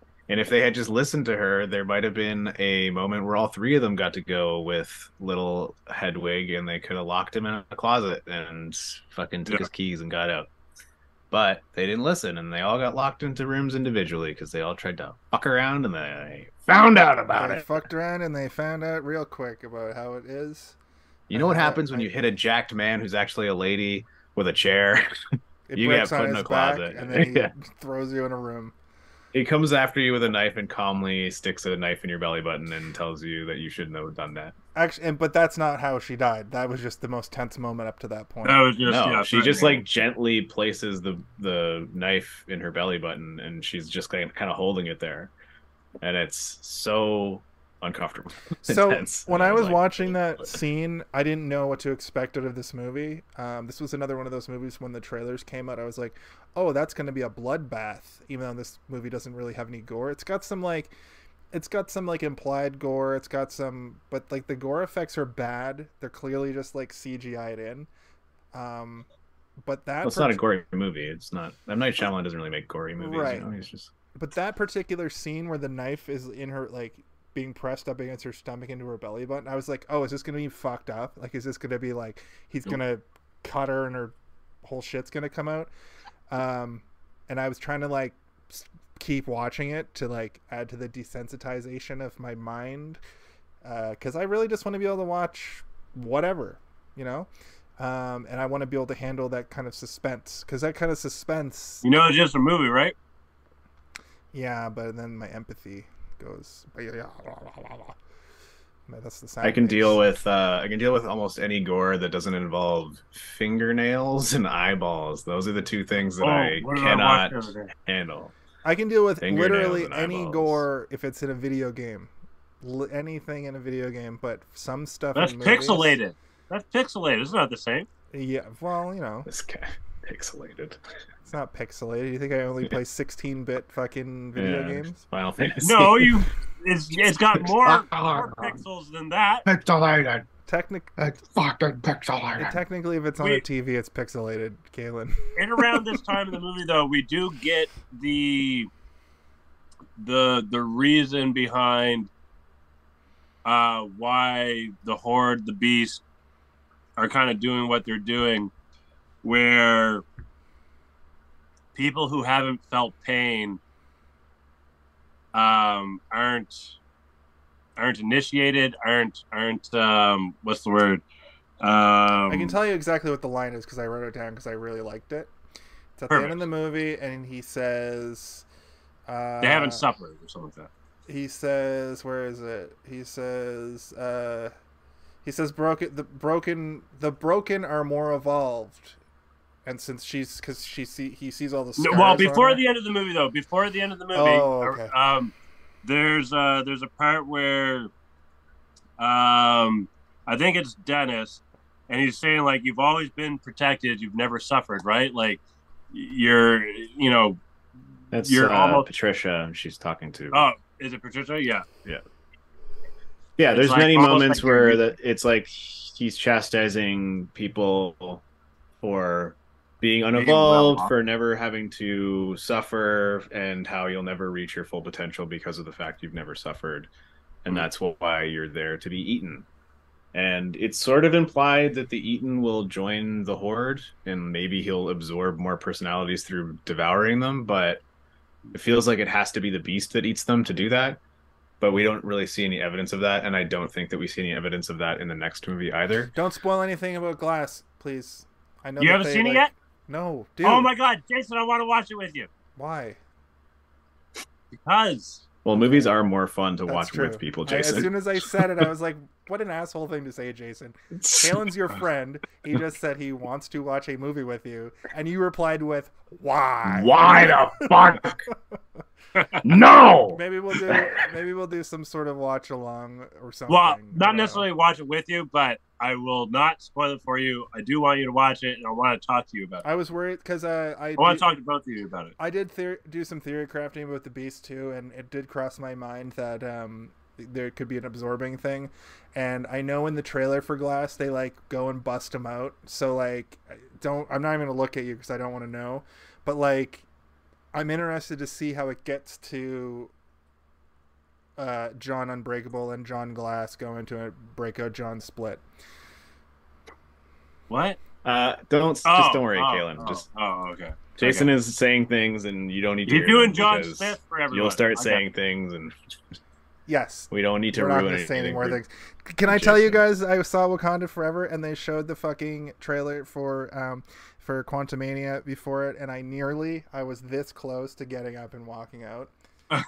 Yeah, you did. And then I asked you all of the things that I predicted would be in the trailer, and then I went and watched the trailer, and I was almost 89% accurate as to what I was, was in it. I had kind of assumed it was going to be what it was going to be, you know? Yeah. I just didn't want to be sure until I watched it. Like when I didn't watch any trailers for Wakanda Forever, all I knew was about I didn't even know he was the villain. I just knew he was in it. Oh, whoops, spoilers. Shit. But yes, that made my viewing experience for Wakanda Forever that much better. And I stand by, if you don't want to watch trailers, just don't watch them. And if you're one of those people, the movie will be better. I haven't seen a trailer for Split since the movie came out. And I probably saw a trailer for this in 2015. I didn't rewatch a trailer. Yeah. I forgot. All the things I could remember about this movie were like him being very proper as the woman character. That's the only character I remembered was Patricia. This movie's trailer only shows you stuff from like the first 20 minutes of the movie. Yeah, like when they first get there and they're like the first. I rewatched the trailer today because I was often am interested to see afterwards. Yeah, because I haven't seen it in a while, so I was like, I'm gonna check the trailer out, and I watched it and was like, oh, this is only like the first 20 minutes maybe of the movie. Yeah, they show you nothing after that. Also, do you want to hear something weird about my memory? There was a guy in my memory. There was a guy there with them, captured. I know that's factually incorrect, but he's like, "What are we gonna do, ladies?" For some reason, I mean, Kevin's kind of imprisoned, sort of. No, I mean literally, like it was two dudes and a woman, like. Captured in my that's how I remembered it for some reason. There's probably another movie that came out at the same time that was like had that other, going on or something. Movie. Maybe it was literally Cabin in the Woods or was that movie with with those kids go into that like blind guy's house and he's like a war veteran or whatever, and Kicks the shit out of all of them or whatever. I vaguely remember that trailer too. I think it's called like "Don't Breathe" or something, or just "Breathe." I can't remember. Don't poop. Hold your poops. Hold your poops, kiddos. I'll be Caylen, right back. On track, please. On track. So we what do we have? One thing I wanted to mention was how my heart sank a little bit when he's like, "Do you want to come to my room and listen to my music?" I like the Kanye. Yo, Kanye West is my main West. man, and then everything going on with Kanye right now. I wrote, Kanye West, and then that's not what they play. He plays fucking dubstep because it was 2016. And dubstep was his dancing though. Yeah. Okay. So another thing that I wanted to mention about that moment is, and they do this a couple times where they just show a wide shot of like him doing stuff. It felt like a demonic Wes Anderson. Like it felt like a Wes Anderson shot, but like dark, like a dark. You know, Wes Anderson's all like pretty cheery and like, but it's always those like shots that are like, you know what I mean? Okay, that scene where he's dancing around had that same kind of vibe as a Wes Anderson movie, but My name's Mr. Glass.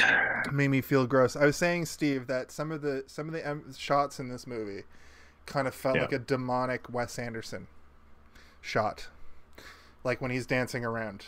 Specifically was the main one. That shot of him in his bed, like it shows the whole bedroom as a static shot. Oh, when it's like a weird like high angle and it only shows him from like the waist up. Yeah, I can see where you're coming with that. There's also a shot where what's her name, the blonde girl, Casey? Claire. She's running towards the camera and it's a very shallow zoom. So she's in focus. Everything, the close, and stuff? Everything close to the camera is out of focus, and everything behind her is out of focus. So it's like she's in this one little pocket of focus, and it's clearly on some sort of Steadicam, or it could be like a high mounted. I'm not sure how they did it because you don't see any tracks on the ground. But she's sprinting and she's dodging past these pipes and valves and stuff, and it's so tight at points. And it's going so quickly, and it's so claustrophobic. But I don't know. There was something so good about that shot. And there's a few shots. It was like this. What's it called? Like framing, the framing of it, right? Like it was symmetrical. You have everything's drawing your eye to the center, aka Claire.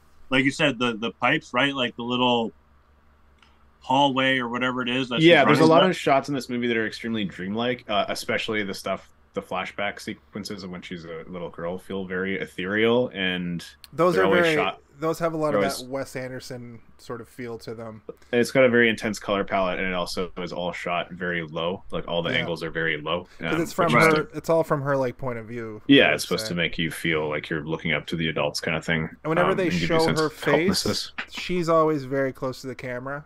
And they're always sort of looming. Yeah.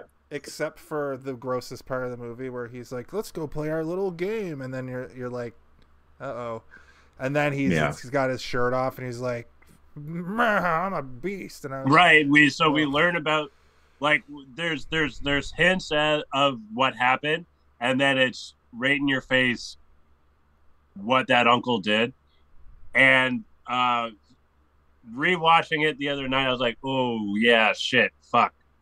Like that. I completely forgot about it as well, and it was unsettling. It brought up the same feelings I had when the movie came out.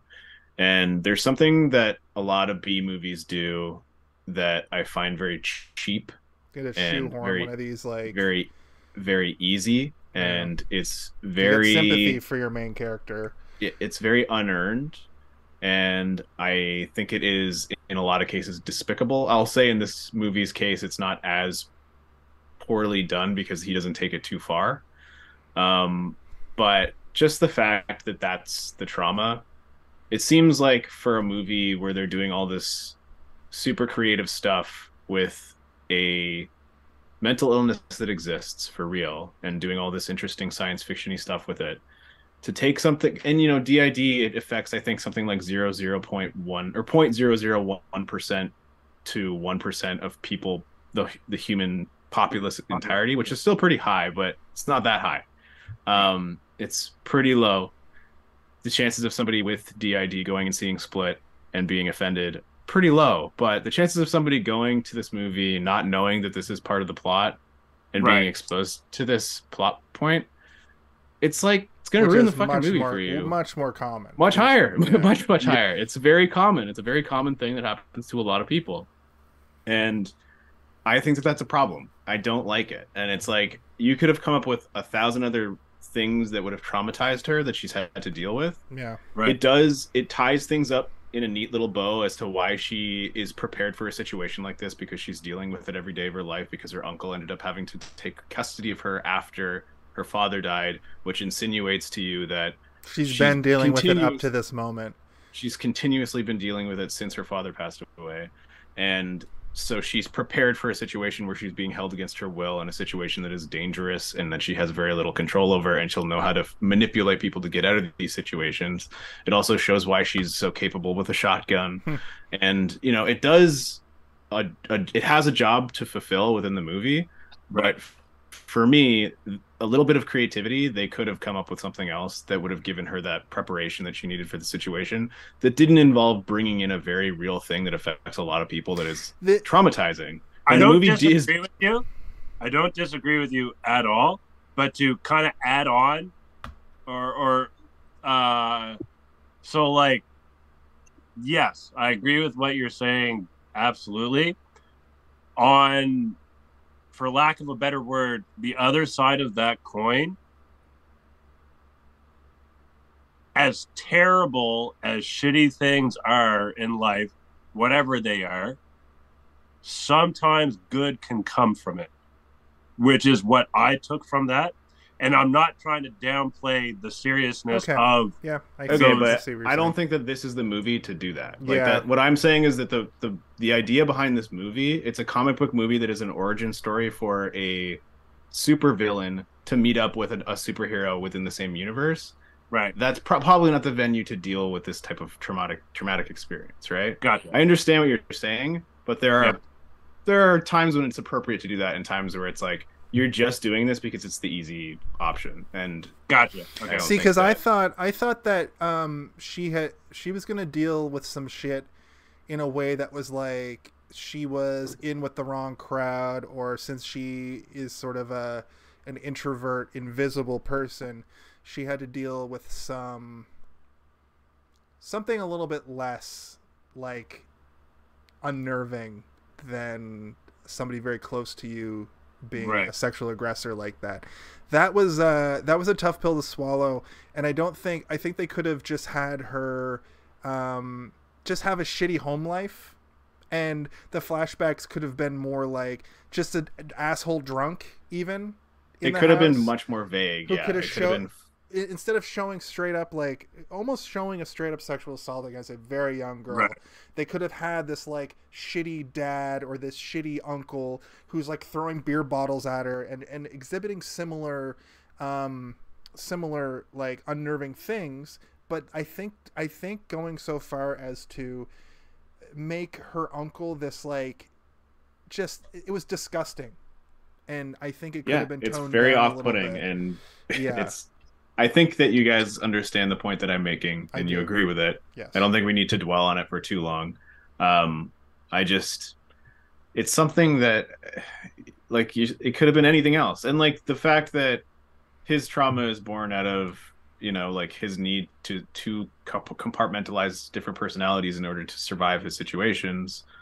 And then because there's Unbreakable, his trauma is that he almost drowned as a kid, which is a thing that happens to lots of people as well, but it's also something that like is very uniquely specific to him and what his weakness becomes and all of that stuff. And it's a creative way of dealing with it, whereas this just seems like a sloppy like, oh, we'll just do this. There was a lesser one than her childhood trauma that stuck out to me, and that's when this actually just came up in my notes, but he's there as Barry, and she's realizing that he's Dennis, and then Dr. Fletcher brings up the prank that some teenagers pulled on him, where they ran up to him and like made him put his hand up their He's trying to hold himself together so hard in that scene. And maybe that was Dr. Fletcher trying to pull out Dennis, because Dennis is what I thought. Dennis is definitely was the child molester. Totally. Like,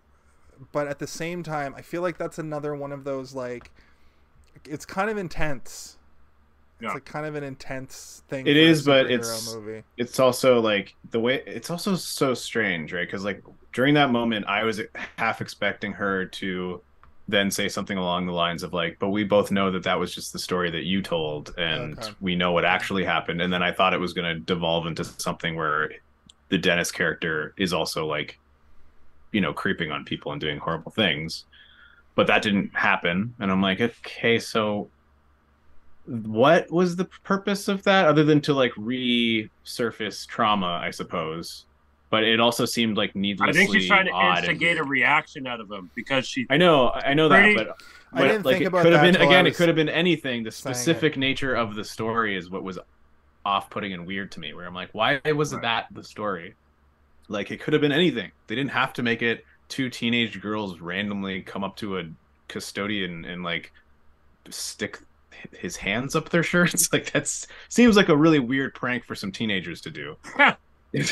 You know, like but also like that's what's going on in Philadelphia. That's some shit that like horrible Mean Girls style teenagers might do to some like perceived maintenance man who is mentally. I mean, also he's hot, so maybe they were just like. It was either that he's clearly like functionally mentally incapacitated, or they thought he was hot. Which either way, it's gross. Yeah. It is. And then she's like, "Okay, I gotta go now." Yeah, bye. Thanks for honking my hooter. No, like Dr. like when she's like talking to Dennis, it's like, "Oh wow, okay, we should talk about this next time. I gotta go now." Yeah, it's unfortunate as well because I think her suspicions were so high, the doctor, that if she had just left, because he was going to let her leave. Yeah.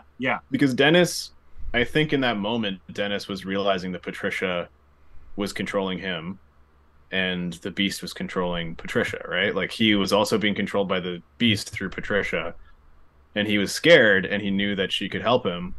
But when she went snooping, that's when he had to take care of her. Or like he didn't even kill her, right? He just knocked her out, thinking the Beast will take care of her later, and he does. But if the doctor had just it's always those moments in movies where you're like, no, just get the fuck out of there and call the cops, man. Because if she just left and said, I suspect that this guy might have those missing girls underneath the zoo, then they would have came back with SWAT and taken him down before he started eating people. Mm-hmm. But, you know, that's what is part of a thriller, right? It does lead into a very cool editing, let's call it a trick or whatever, or edit. I don't like the I'm not sure if I've ever noticed it before, but I noticed it the other night when I was watching it, where we get kind of a point of view POV shot of Dennis leaving the zoo, and then it kind of fades out and then fades in to Patricia accepting flowers at a flower shop, and she's like, "Thank you," and it's like the way I perceived it when I watched it the other night was like Dennis had the light during that moment, and then now he's giving it to her. But and they conveyed it through editing or whatever, right? Like that's what blew my mind. Yeah, I think the whole idea of the light is really interesting and cool, because you almost have to entirely utilize your visual imagination to like imagine what it is like, even though on screen it's just like him kind of shifting and changing. You know, he describes it as like a dark room with a circle of chairs, and each of them is sitting in a chair kind of thing, and one of them gets to stand up and stand in the light at a time. Yeah, that's literally how I imagined it. Through the eyes. That's probably like the light, right? The light from the eyes. You get to stand in and look through the eyes and become the person, and that's the light. I would imagine it as like two circles in a dark room, two circles like kind of up all centered on one point. Yeah, yeah. I kind of pictured it as like a spotlight, and then like the chairs are in the darkness, and then you walk into the light and look up, and then you take over the body. That's how I kind of almost like being beamed up from like an alien ship or something. I didn't actually. I don't have the. I didn't have the spotlights. I had just like, you walk into it and it becomes like brighter for a second. Like, you know how in video games when people like wake up and it's bright? Yeah. Like that. And then you're the person. Then you're in control. It's a keyhole, and you look into it, and you go. Wah. But then also, and then there's ropes that you pull to control the arms and legs. You're underneath a chef's hat, and you pull on the guy's hair and ears to make him cook a ratatouille. All fun and games, but when they get busy in the bedroom, and then he makes a lasagna on her ex, so she pulls his hair. That's when I draw the line. The only other thing in my notes that I really wanted to bring up was during her running away from him as the Beast. It really evoked. There was the most horror. It was the most suspenseful of the whole thing. They kept talking about how the different personalities talking about how the Beast can climb up walls and use the friction from any little like foot or hand hold. He does that a whole bunch, which I thought was a really cool payoff. In perfection, yeah. And then at the end, when she's running, she runs to the end of this like really spooky hallway already because it's like underground and it's half lit. Maintenance. And he's coming up the ceiling, like crawling across the ceiling and smashing lights out. Then he drops down and he's running across the hallway and just being like, the prophecy, this, and like blah, blah, blah. And I thought that was really dope. But when she's actually actively running from her and he's like reaching out to her almost, that's the part that I really felt like Resident Evil. And I know that we joked around about how no, I didn't mean to say that in a way that's like, this is the punchline. I honestly felt that like if you did half of this kind of feeling for a suspense horror video game tie-in, you wouldn't get a full action thing like you do with the actual Resident Evil movies. I want to see somebody who's like mortally injured in one of their legs with just a shitty shotgun trying to like just get down a hallway with a bio monster like pursuing them. And that's what he is. He's essentially a bio monster, right? I think the coolest thing was that the whole movie they're saying the Beast is on the move, and then he goes to the train and he gets on the train and takes his shirt off and goes down and stands up as the Beast, and it's like, you know, that his father died on the train, and like that's where the Beast was born, and the Beast arrives on the train. It's really interesting, fun, cool storytelling through only visuals that you have to like kind of piece together. And you know, they're going to meet the Beast. She brings the flowers for the Beast and then gets on the train. It's pretty cool, man. It's a very cool and interesting origin story for a villain. I really like it a lot. Every person is in the same body overall. But he even says Dennis is the biggest and strongest, but he's still just, you know what I mean? And then when the Beast But the way he carries himself though, right? Like all of them. Yeah, that when the Beast emerges though, obviously he has like his veins like puff up and become black, which is CGI. The supernatural part. But he's still just in the same body, but he gets sweatier and his eyes get bloodshot and he gets a little bit more jacked, you know, and but the way they describe the Beast is he's got like this mane and his fingers are fucking twice the length of a regular finger, and you know what I mean? But so from his point of view, he's probably, if he looked in a mirror, he probably sees himself as all of these different personas. Mm-hmm. Yeah. Which I thought was kind of it's kind of an interesting way to look at it. I'd like to see. But he is doing crazy shit. He's climbing across the ceiling, smashing lights, and his pupils grow to the size of his entire irises. But we even see before that Dennis's strength versus Hedwig's strength are different. Yeah. Jade literally needs insulin, you know? Yeah. I'm sure that if you punched what's the history guy's name again? Orwell. I'm sure if you punched him, he would crumple like a fucking leaf. He would say, "Oh, good God!" and fall backwards. And yep, that's all my notes. So you mentioned, she's chasing Casey down through the pipe corridor thing. So I wouldn't exactly say it's green, but the last shirt that she has is kind of like a brownish green or like an off green kind of color, which kind of ties in. So again, it's another little kind of like before the end of the movie where they give the reveal, it's a little hat tip to.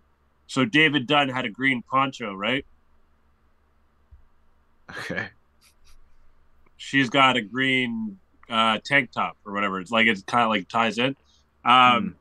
When the Beast is pulling apart the bars, like his face, and just like, oh my, this movie is damn near perfect. I have to say, it's Hot Rod is. Sorry, go ahead. Do not put Hot Rod and Split in the same. No. I was gonna say Hot Rod is like one of my favorite. It's one of the best comedies. You're right. Okay, I'm sorry. This is one of my favorite movies. Yeah. There's almost no flaws. Almost no flaws from that really big one. What's the really big one? Do I have to go into it again? Sorry, I'll go into it in my outro. Oh, okay.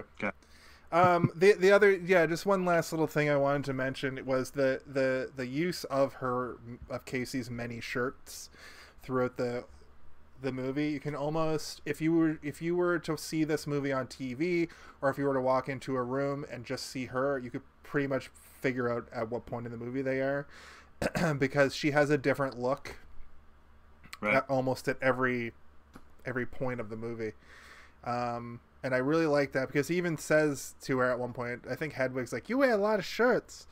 Yeah. So it is a plot device that they're using to show the passage of time, and also to show her many layers, because she's very guarded. And for a reason, absolutely. Right? But even at the very end, her shirt's like ripped, and she even like does the final rip, kind of like a badass action star. To like, she rips it and then fucking shoots. You're right, Caylen. It's one of the best movies I've ever seen. Like, one of the best, like pound for pound. It's entertaining. I wanted to see what happened next the whole time. Anyway, I'll also go into it. I didn't write out my reaction for like the first time ever, because I know that I'll have no shortage of things to say about this. I'm glad to hear that. Where are we at? Let's see. Oh, one thing. One of the other little things is like Patricia knowing these different facts about animals, and then at the end we realize that they're in a zoo, and that's most likely where she got her knowledge from, I'm assuming. Yeah, but he works at the zoo, so that's probably also, they all know it. That's what I meant. You don't find out it's a zoo until that last moment. Yeah. Well, and that's what I mean, right? Like you there's these things throughout. There's all these little, let's call them Easter eggs throughout the whole movie. Like, this is one of those movies where I personally think, like, watching it the first time is priceless, but rewatching it has so much extra value added to it. Yeah, I can see that. I can see that for sure. Wow, you guys really like this movie. I do. I really do. I can't not sing enough praise about M. Night, James, Anya Taylor, Joy. Excuse the pause. I'm sorry, Anya. She is our number one fan. Excuse me. We don't refer to him as M. Night anymore. We call him Hooters Lover, and we will call him that forever. Yo, I'm down to call him Hooters Lover. If he's okay with that, I'm down with that. I fucking love Hooters. He'll never know. I love wings. Have you ever been to Hooters, Caylen? Yo, there used to be one in Dartmouth, and I think I went once. I think there's a Hooters here, and I almost worked. I got hired there. Make wings? Well, yeah, no, for my fucking big fabulous titties. No, when I first moved here, I was still cooking, and I was looking for jobs, and I went and I successfully got a call back to come work for Hooters. The only time I've been in Hooters was to do a job interview, and it was a dude who was working in the kitchen. I didn't see any Hooters ladies. To this day, I still have never seen a Hooters lady in real life. But I got hired. I said no. I took another job. But I've never gone back to go for the wings and make the joke from The Office. I'll have the chicken breast hold the chicken and have the Hooters waitress say, "Is that what you really want?" And then I'll be there and I'll say, "You should order milk." Yeah. Get boned. Get a bone. Two of the things. I used to deliver beer to the Hooters in Toronto and Brampton all the time, and do you think milk's heavier? It's just than a beer? restaurant, guys. It's just a It's restaurant. just a restaurant. It's literally just a restaurant, and they just wear a tight T-shirt. But if you go to any restaurant, the waitresses usually wear tight Well, shirts at any restaurant. You're supposed to have big boobs if you work at Hooters, but the thing is now you can't like discriminate like that. So it's just people are trying to get. I applied at a place called Ding Dongs, and I had to wear a banana. Yo, did you whip your chick out? There is a place in the States called Twin Peaks, and they still do like the TV show, yeah, but it's like mountains. It's mountain. It's a boob reference. It's a boob reference, but it's like holy shit. But they still employ that. I think in the States, Hooters is still very much like that too, where they still like, you can work here if you have small breasts, but if you have large breasts, you can super work here. Super work here, especially if you put on that cleavage. Anyway, I feel wow, gross. what a dumb thing. Can we go home? I want to go home. All right. So let's all just say collectively, fuck Hooters. It's a horrible idea gross. and a horrible establishment, and it's exploitive. disgusting that it still exists. It's disgusting and gross. So the Beast realizes that Casey has suffered and leaves her be, for lack of a better word. There's a few lines. Actually, Jason, I think earlier you were about to say this line. Can you say it for us, please? Those that the suffered, the evolved one, that one. Yeah, you said it. Okay. The one where he says, "You have suffered, you've evolved." Yeah, say that for us again. He looks. When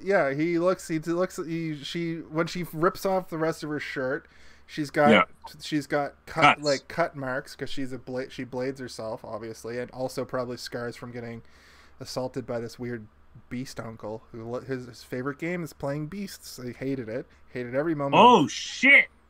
Yeah, but also she clearly was a cutter. But one of her cuts, it was a fucking tic-tac-toe. I swear.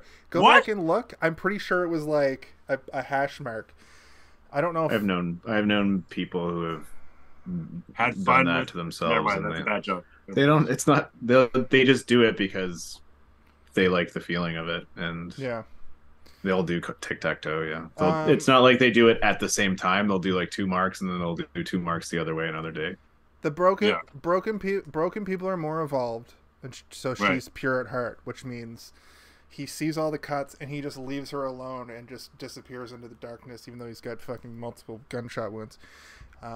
So for all the darkness encapsulated with this movie, that line, the lines associated with that theme really spoke to me. I've always kind of felt like an outsider and weird or whatever, and like I just don't fit into shit, and it's nice to have something speak for you. Yeah, I feel that.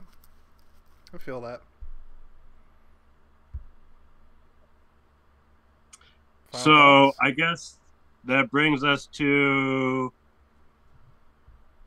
Oh, actually, before at the end, the cops come to pick her up, and your uncle's here to pick you up. You ready to go? And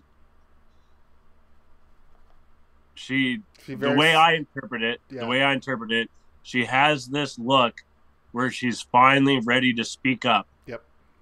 And say no and say what this person has done. The head acting in this scene, it was the most subtle look that the cop immediately knew what that meant, because it was also a woman cop.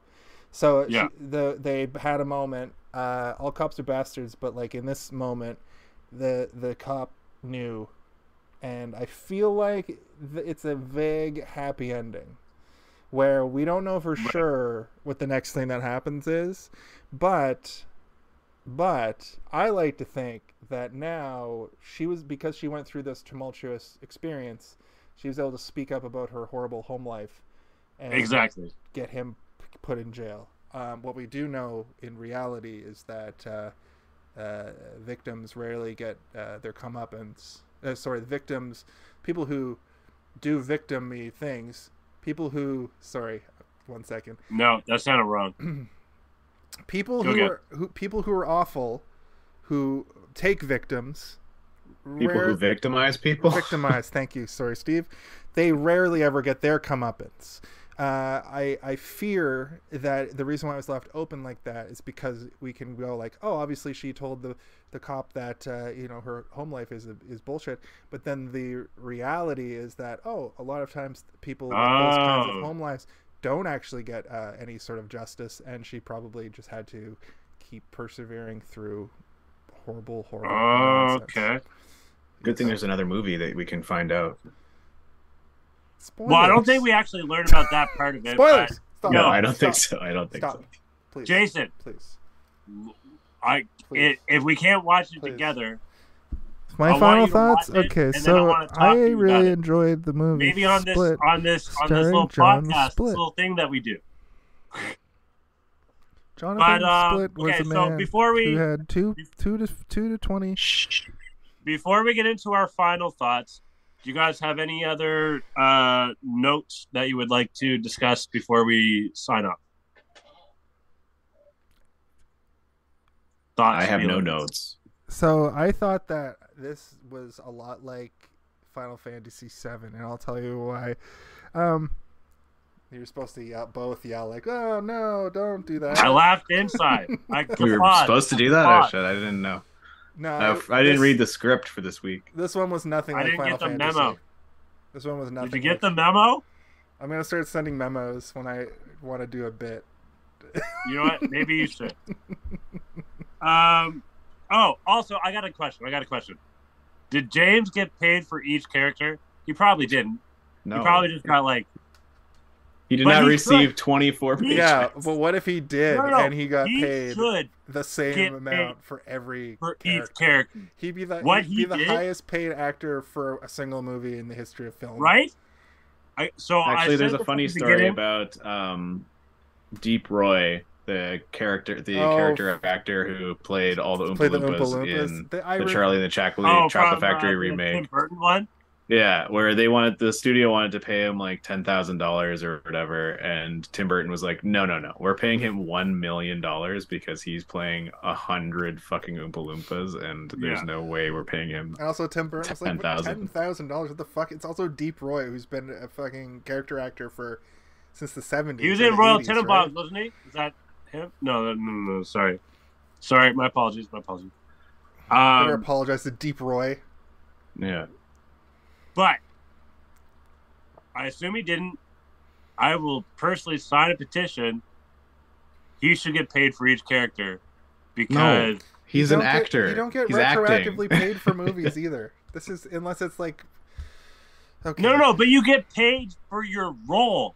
You get paid for being on the movie as an actor. You don't get paid for your role. That's not how it works. You think Austin Powers got fucking 5 paychecks? No. No, but okay, look, John Eddie Carpenter, Murphy got paid? He directed, he wrote, he did the score. He got paid for each of those things. Those are different things. Those are different parts of the movie. Those characters are different people.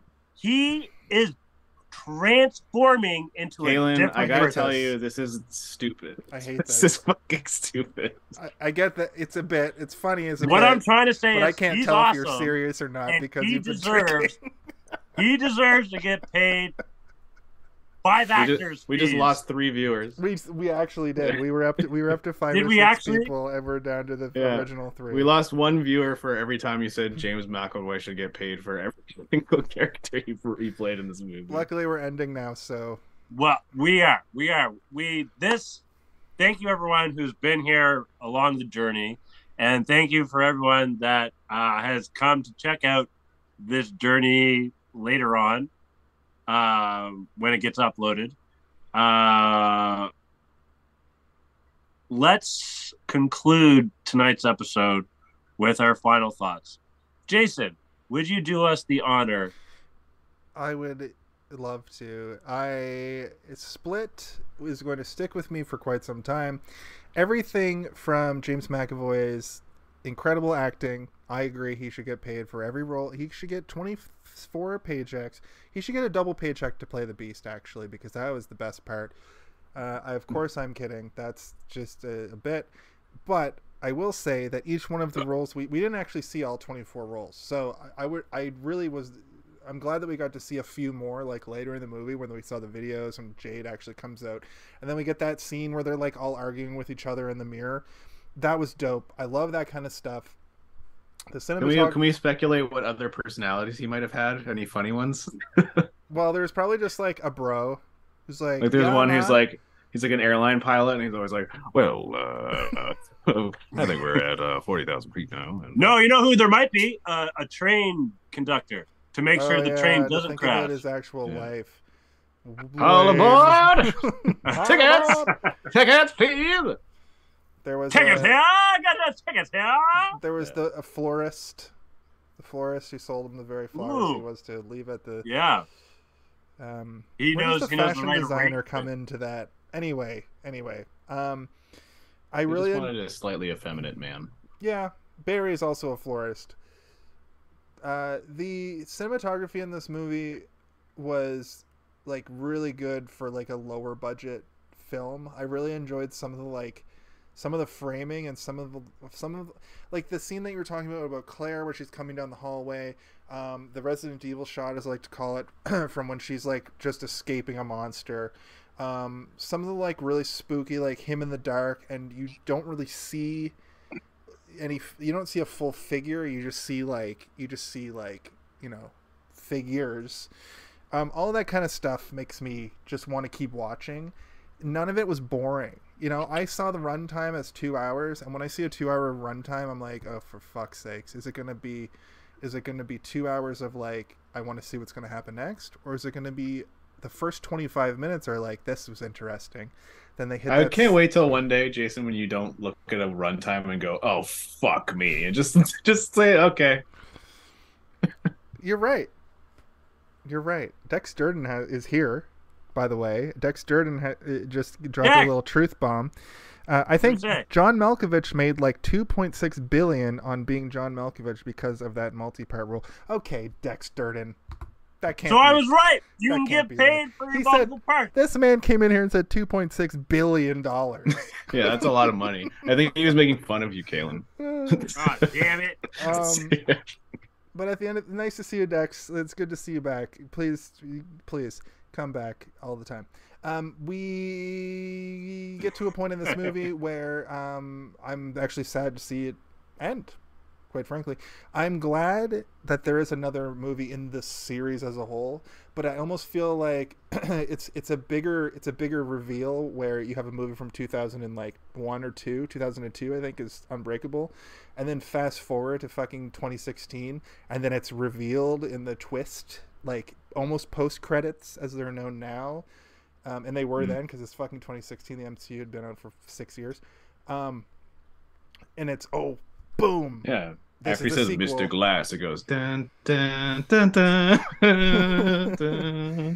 But the thing is like Glass comes out 3 years later, so they clearly Night Shyamalan just wanted to like turn Unbreakable into a trilogy instead of him always having this in mind.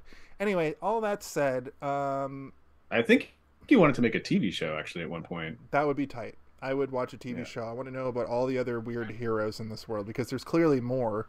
There's clearly more people with abilities. But all those weird, like, you know, when you're sitting around with your friends and you're like, what would be the worst superpower? This universe, it just has a guy that is unbreakable, and then a bunch super of hearing, but you can only hear what other people are listening to on their AirPods. Exactly. Unbreakable. John Unbreakable has a power. The rest of them are like, I just have split personalities, and one of them can go beast mode. I have the power to all my bones are glass. Like, that's not... I can break easy. That's not. But I have the power of a super intelligence, sort of. See, that's the thing. He's anyway. Go on. Sorry. Anyway, he's like a mega manipulator, I think. Is that's his deal. True. He's that's like, true. Yeah. Also a massive historian. Anyway, Jason. You and me, Glass. Flagpole, 3 o'clock. I mean, we could do a bonus app where we just watch it all together on Zoom and at the same time press play. Yeah. Yeah. But actually, that might be the best way to approach Glass instead of doing this. I think I've covered everything I want to talk about within the review. If you didn't get it, I really like this movie. I give it a 4.2 out of 5. The only reason I would take marks off of it is because other movies exist that are better, and that's I can't articulate. What's the highest you've rated on this show? What's the highest you've rated? I gave Baseball a 5. But that's because I loved it. As a kid, I think 4.5 is probably the highest I've legitimately ever given a movie. Right. There's probably some 5s on my Instagram movie reviews. Right. Yeah. But like, I usually rate good upper tier MCU movies, the better ones. I usually give them a 4 to a 4.5 because I love them, and I love that medium. Okay. Right. I give movies, like good movies, 4 to 4.5. This one smack dab in the middle of the 4.2. I give movies that 4.25 would be in the middle, but I'm not nitpicking. Popcorny movies, 3.5 to a 4 if they're really good. You know what I mean? So yeah. I've also kind of decided to take away the points because I may as well just do it out of 10 at that point. But for this movie, I did specifically give it a 4.2 because it's not quite a 4 and it's not quite a 4.5. I think if anything, I can't think of anything bad about this movie. It's a 5.5 in the Thunderdome. Just kidding. It's a 4.2 out of 5 in my opinion. Over to you. Well, thank you. Whoever's next. Well, Steven seems to be the next one. Next. All right. The movie Split is a fairly decent movie. No. It extends the story of a larger movie that came out in 2001, but it doesn't let you know about it until the very end. A very cool idea that made everything I felt to be uncomfortable, ham-fisted, and cheap to be passable only after seeing the post-credits scene. But even watching and revisiting, those issues still felt earned to me. I still felt them resonate through my watch. I have less problem with the depiction of. Would you say, Steve, it's like a theater actor DMing a D&D session? I believe you said to me in a private chat. A theater student, like a theater kid running a D&D session. Whoa! Switching between characters. Private chat. Don't worry about it. I have less of a problem with the depiction of DID in the movie, something that's made clear to be supernatural and theoretical in the conceit of the movie, than I did with the revelation that the main character's trauma was something to do with their childhood that was very disturbing. The weak attempt to show the disorder through the psychiatry of the film would have potentially been better off using a completely made-up disorder rather than taking an existing one and turning it into something based in science fiction. But the chances of someone with actual DID seeing the movie and being offended are much less likely than the chances of someone seeing the representation of childhood abuse on screen being used as a crutch for storytelling, which I kind of felt to be problematic. That said, the movie itself was thrilling, and James McAvoy delivered, as usual, which he almost always does, a great performance acting against the other actors convincingly, as well as acting against himself? ? Whoa. I do think that the reveal of the movie being a comic story continuing the tale of Unbreakable, or at the very least extending its universe, is good and makes the issues I have easier to brush aside. Though I do have little patience for the use of a pervy uncle in movies as a source of trauma. It hits too hard for some people, more people than with DID, and it takes away from the fun of the movie, which I think this movie ultimately is.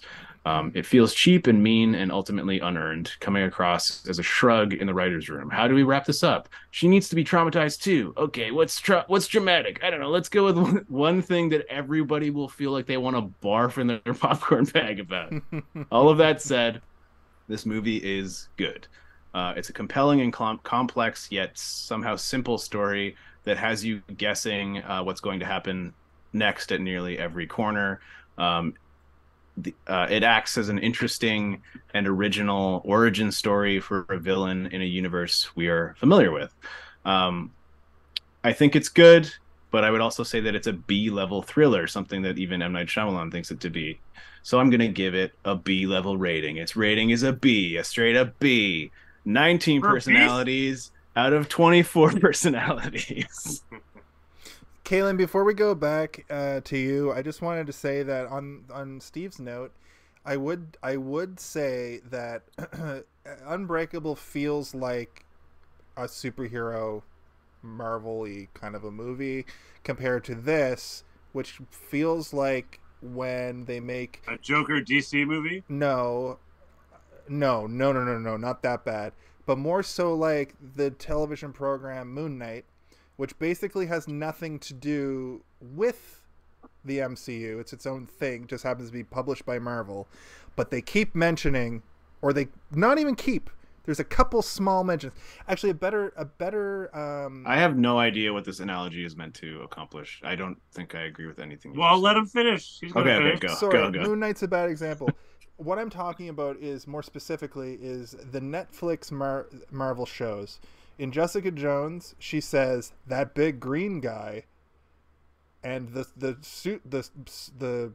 New York incident, and this kind of is that in the Unbreakable universe until that very very end, when we literally see John Unbreakable be like, because they don't want to give it away. John Glass.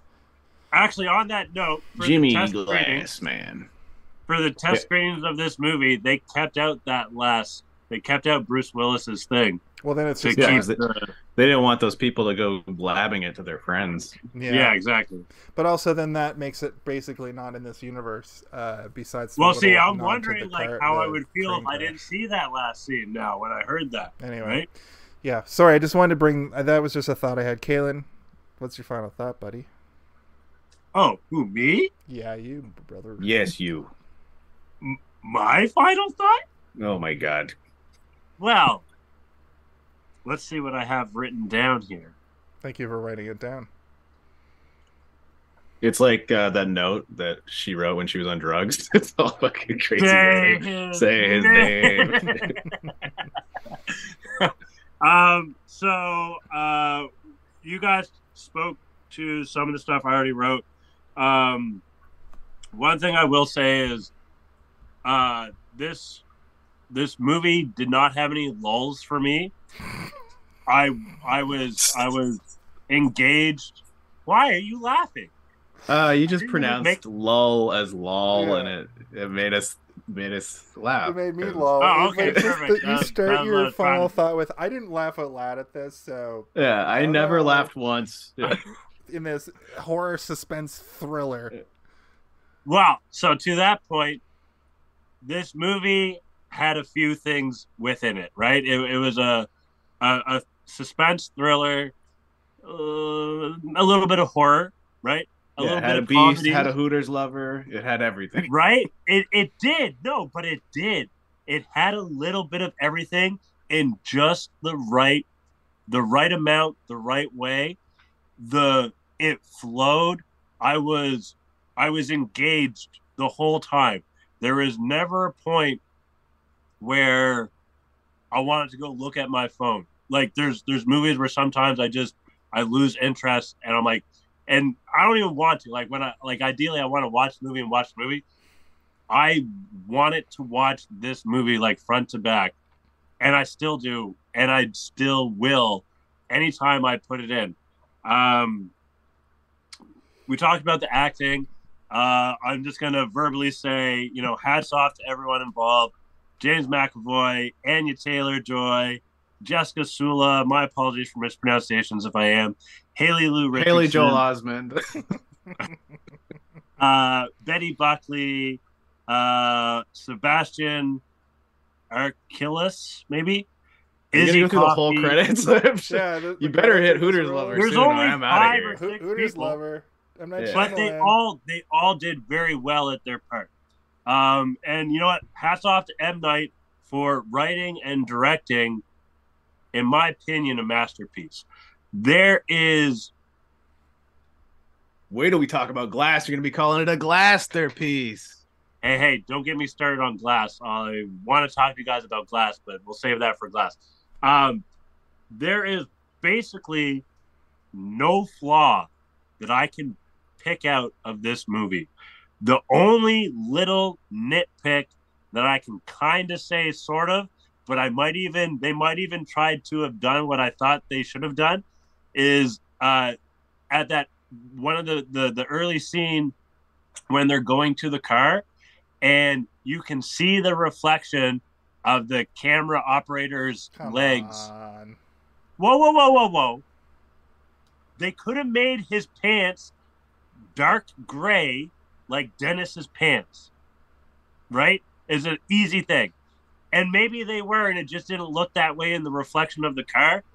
But aside from that, there is nothing that I can personally nitpick or you know, call out for this movie as far as a flaw, and it is nothing but. That's why I'm here. Thank you. But I said it earlier at the top of the episode, and I'll say it again. I have to give James McAvoy all the flowers, all the awards, all the just blow him kisses. Yeah, I'll give him a kiss on the lips. I don't give a fuck. All right, Caylen, we get it. You love his performance. Jesus Christ. Come on. We gotta get out of here. Yo, wrap that shit up, B. All right. Yeah, he's not watching. He could be at some point in the future. He's never going to see this. He might. Imagine he was one of our 3 listeners right now. He's like, I like the cut of this Caylen guy's jib. He really thinks I'm a good actor. I'm going to call him up and send him a Christmas card. As Kevin's 13th personality, which is an oil prospector, being like, oh, you see here, that Caylen fella really knows what he's talking about. Get along. Me and Orwell would probably get along too. This conversation is my 13th reason. Before I finish my final thoughts, how many personalities do you guys have? Like 4, whatever. Honestly?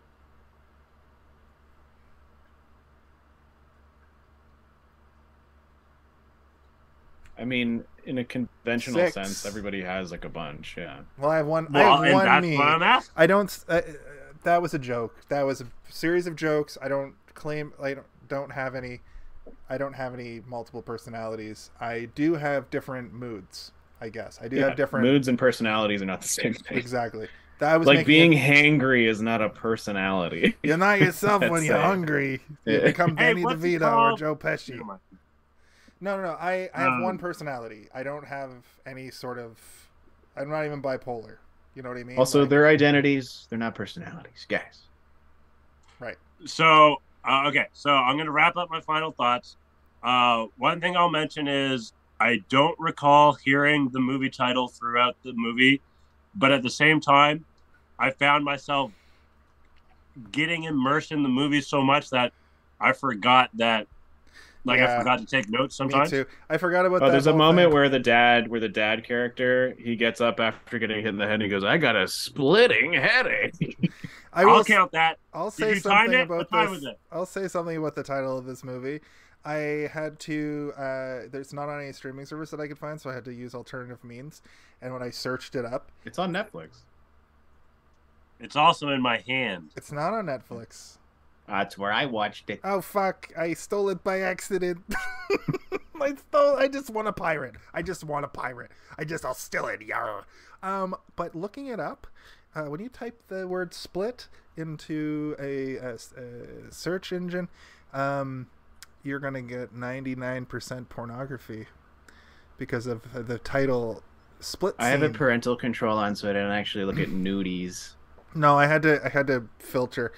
It's because of split scenes, because sometimes there's more than one scene in a pornographic film. Yeah, I love the old split roast. Nope, that's not. I don't know what that even would be. We're gonna spend the next hour talking about it. Welcome. So for everything that this movie is, for Caylen and Jason, one thing that it was for me was comforting. To take away all of the extraordinary or whatever the out of reality aspects of it. So I mentioned earlier about, as shitty as it is, like, I would never want anyone to ever go through hardships, but good can come from hardship. That's true. So for Caylen and Jason, I'm Jason. And the other thing I wanted to say... Oh, God. Now you're trolling. I thought Caylen was going to be like, I find this movie comforting because if everything goes horribly wrong, I can live underneath a zoo. No. Look, so this ties in with my own personal shit, right? So I was super angry with life and the cards it dealt me when I was young. But because of the cards I got dealt, I grew to be who I was. And I wouldn't be who I am if that shit didn't happen. And in the moment, I hated it. But right now in my life, I still hate it, but I appreciate it for what it helped me to become. Thank you for sharing that with us. I appreciate that. So, what else did I write here? Okay, so thank you guys for throwing me off my groove. I give this movie a hanging out with all my personalities and agreeing for once on the same thing. Also, I give this movie a new thing I'm going to add to my thing is I give this movie a buy. This is a buy. I think you should have this in your collection. Actually, that's you know what? Do that more. Do that thing more. I like that. I just started it. It's now going to be a part of my thing. Awesome. It's either a buy, a watch, or a pass. This is a buy. And not that it really matters, but MPAA 50,611. Awesome. And on that note, for Jason and Steven, I'm Kellen. For Caylen and Steven, I am Jason.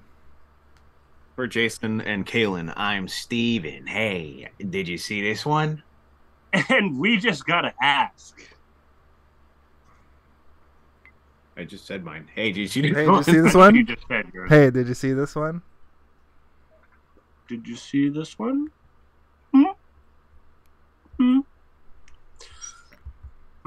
Play that. Boom. See this one? Did you see this one? Still recording? I got a question for you. The music's playing us out right now. I got a question for you guys. What does the M in M. Night Shyamalan even stand for? Michael. I think it is Michael. It does not stand for Michael. Imagine if it did. Michael Night Shyamalan. That's pretty tight. Yep, actually. That is his name. His name is Michael Night Shyamalan, yeah. Is it? I just joked. Yep. No, he's like born in fucking Philadelphia. Yeah. No, I didn't mean it in that way. I didn't mean it like... Oh, Caylen, did you think it was Muhammad? Muhammad no. Night Shyamalan? Are we still recording right now? Can they hear us? Absolutely. This is live. You fucking racist!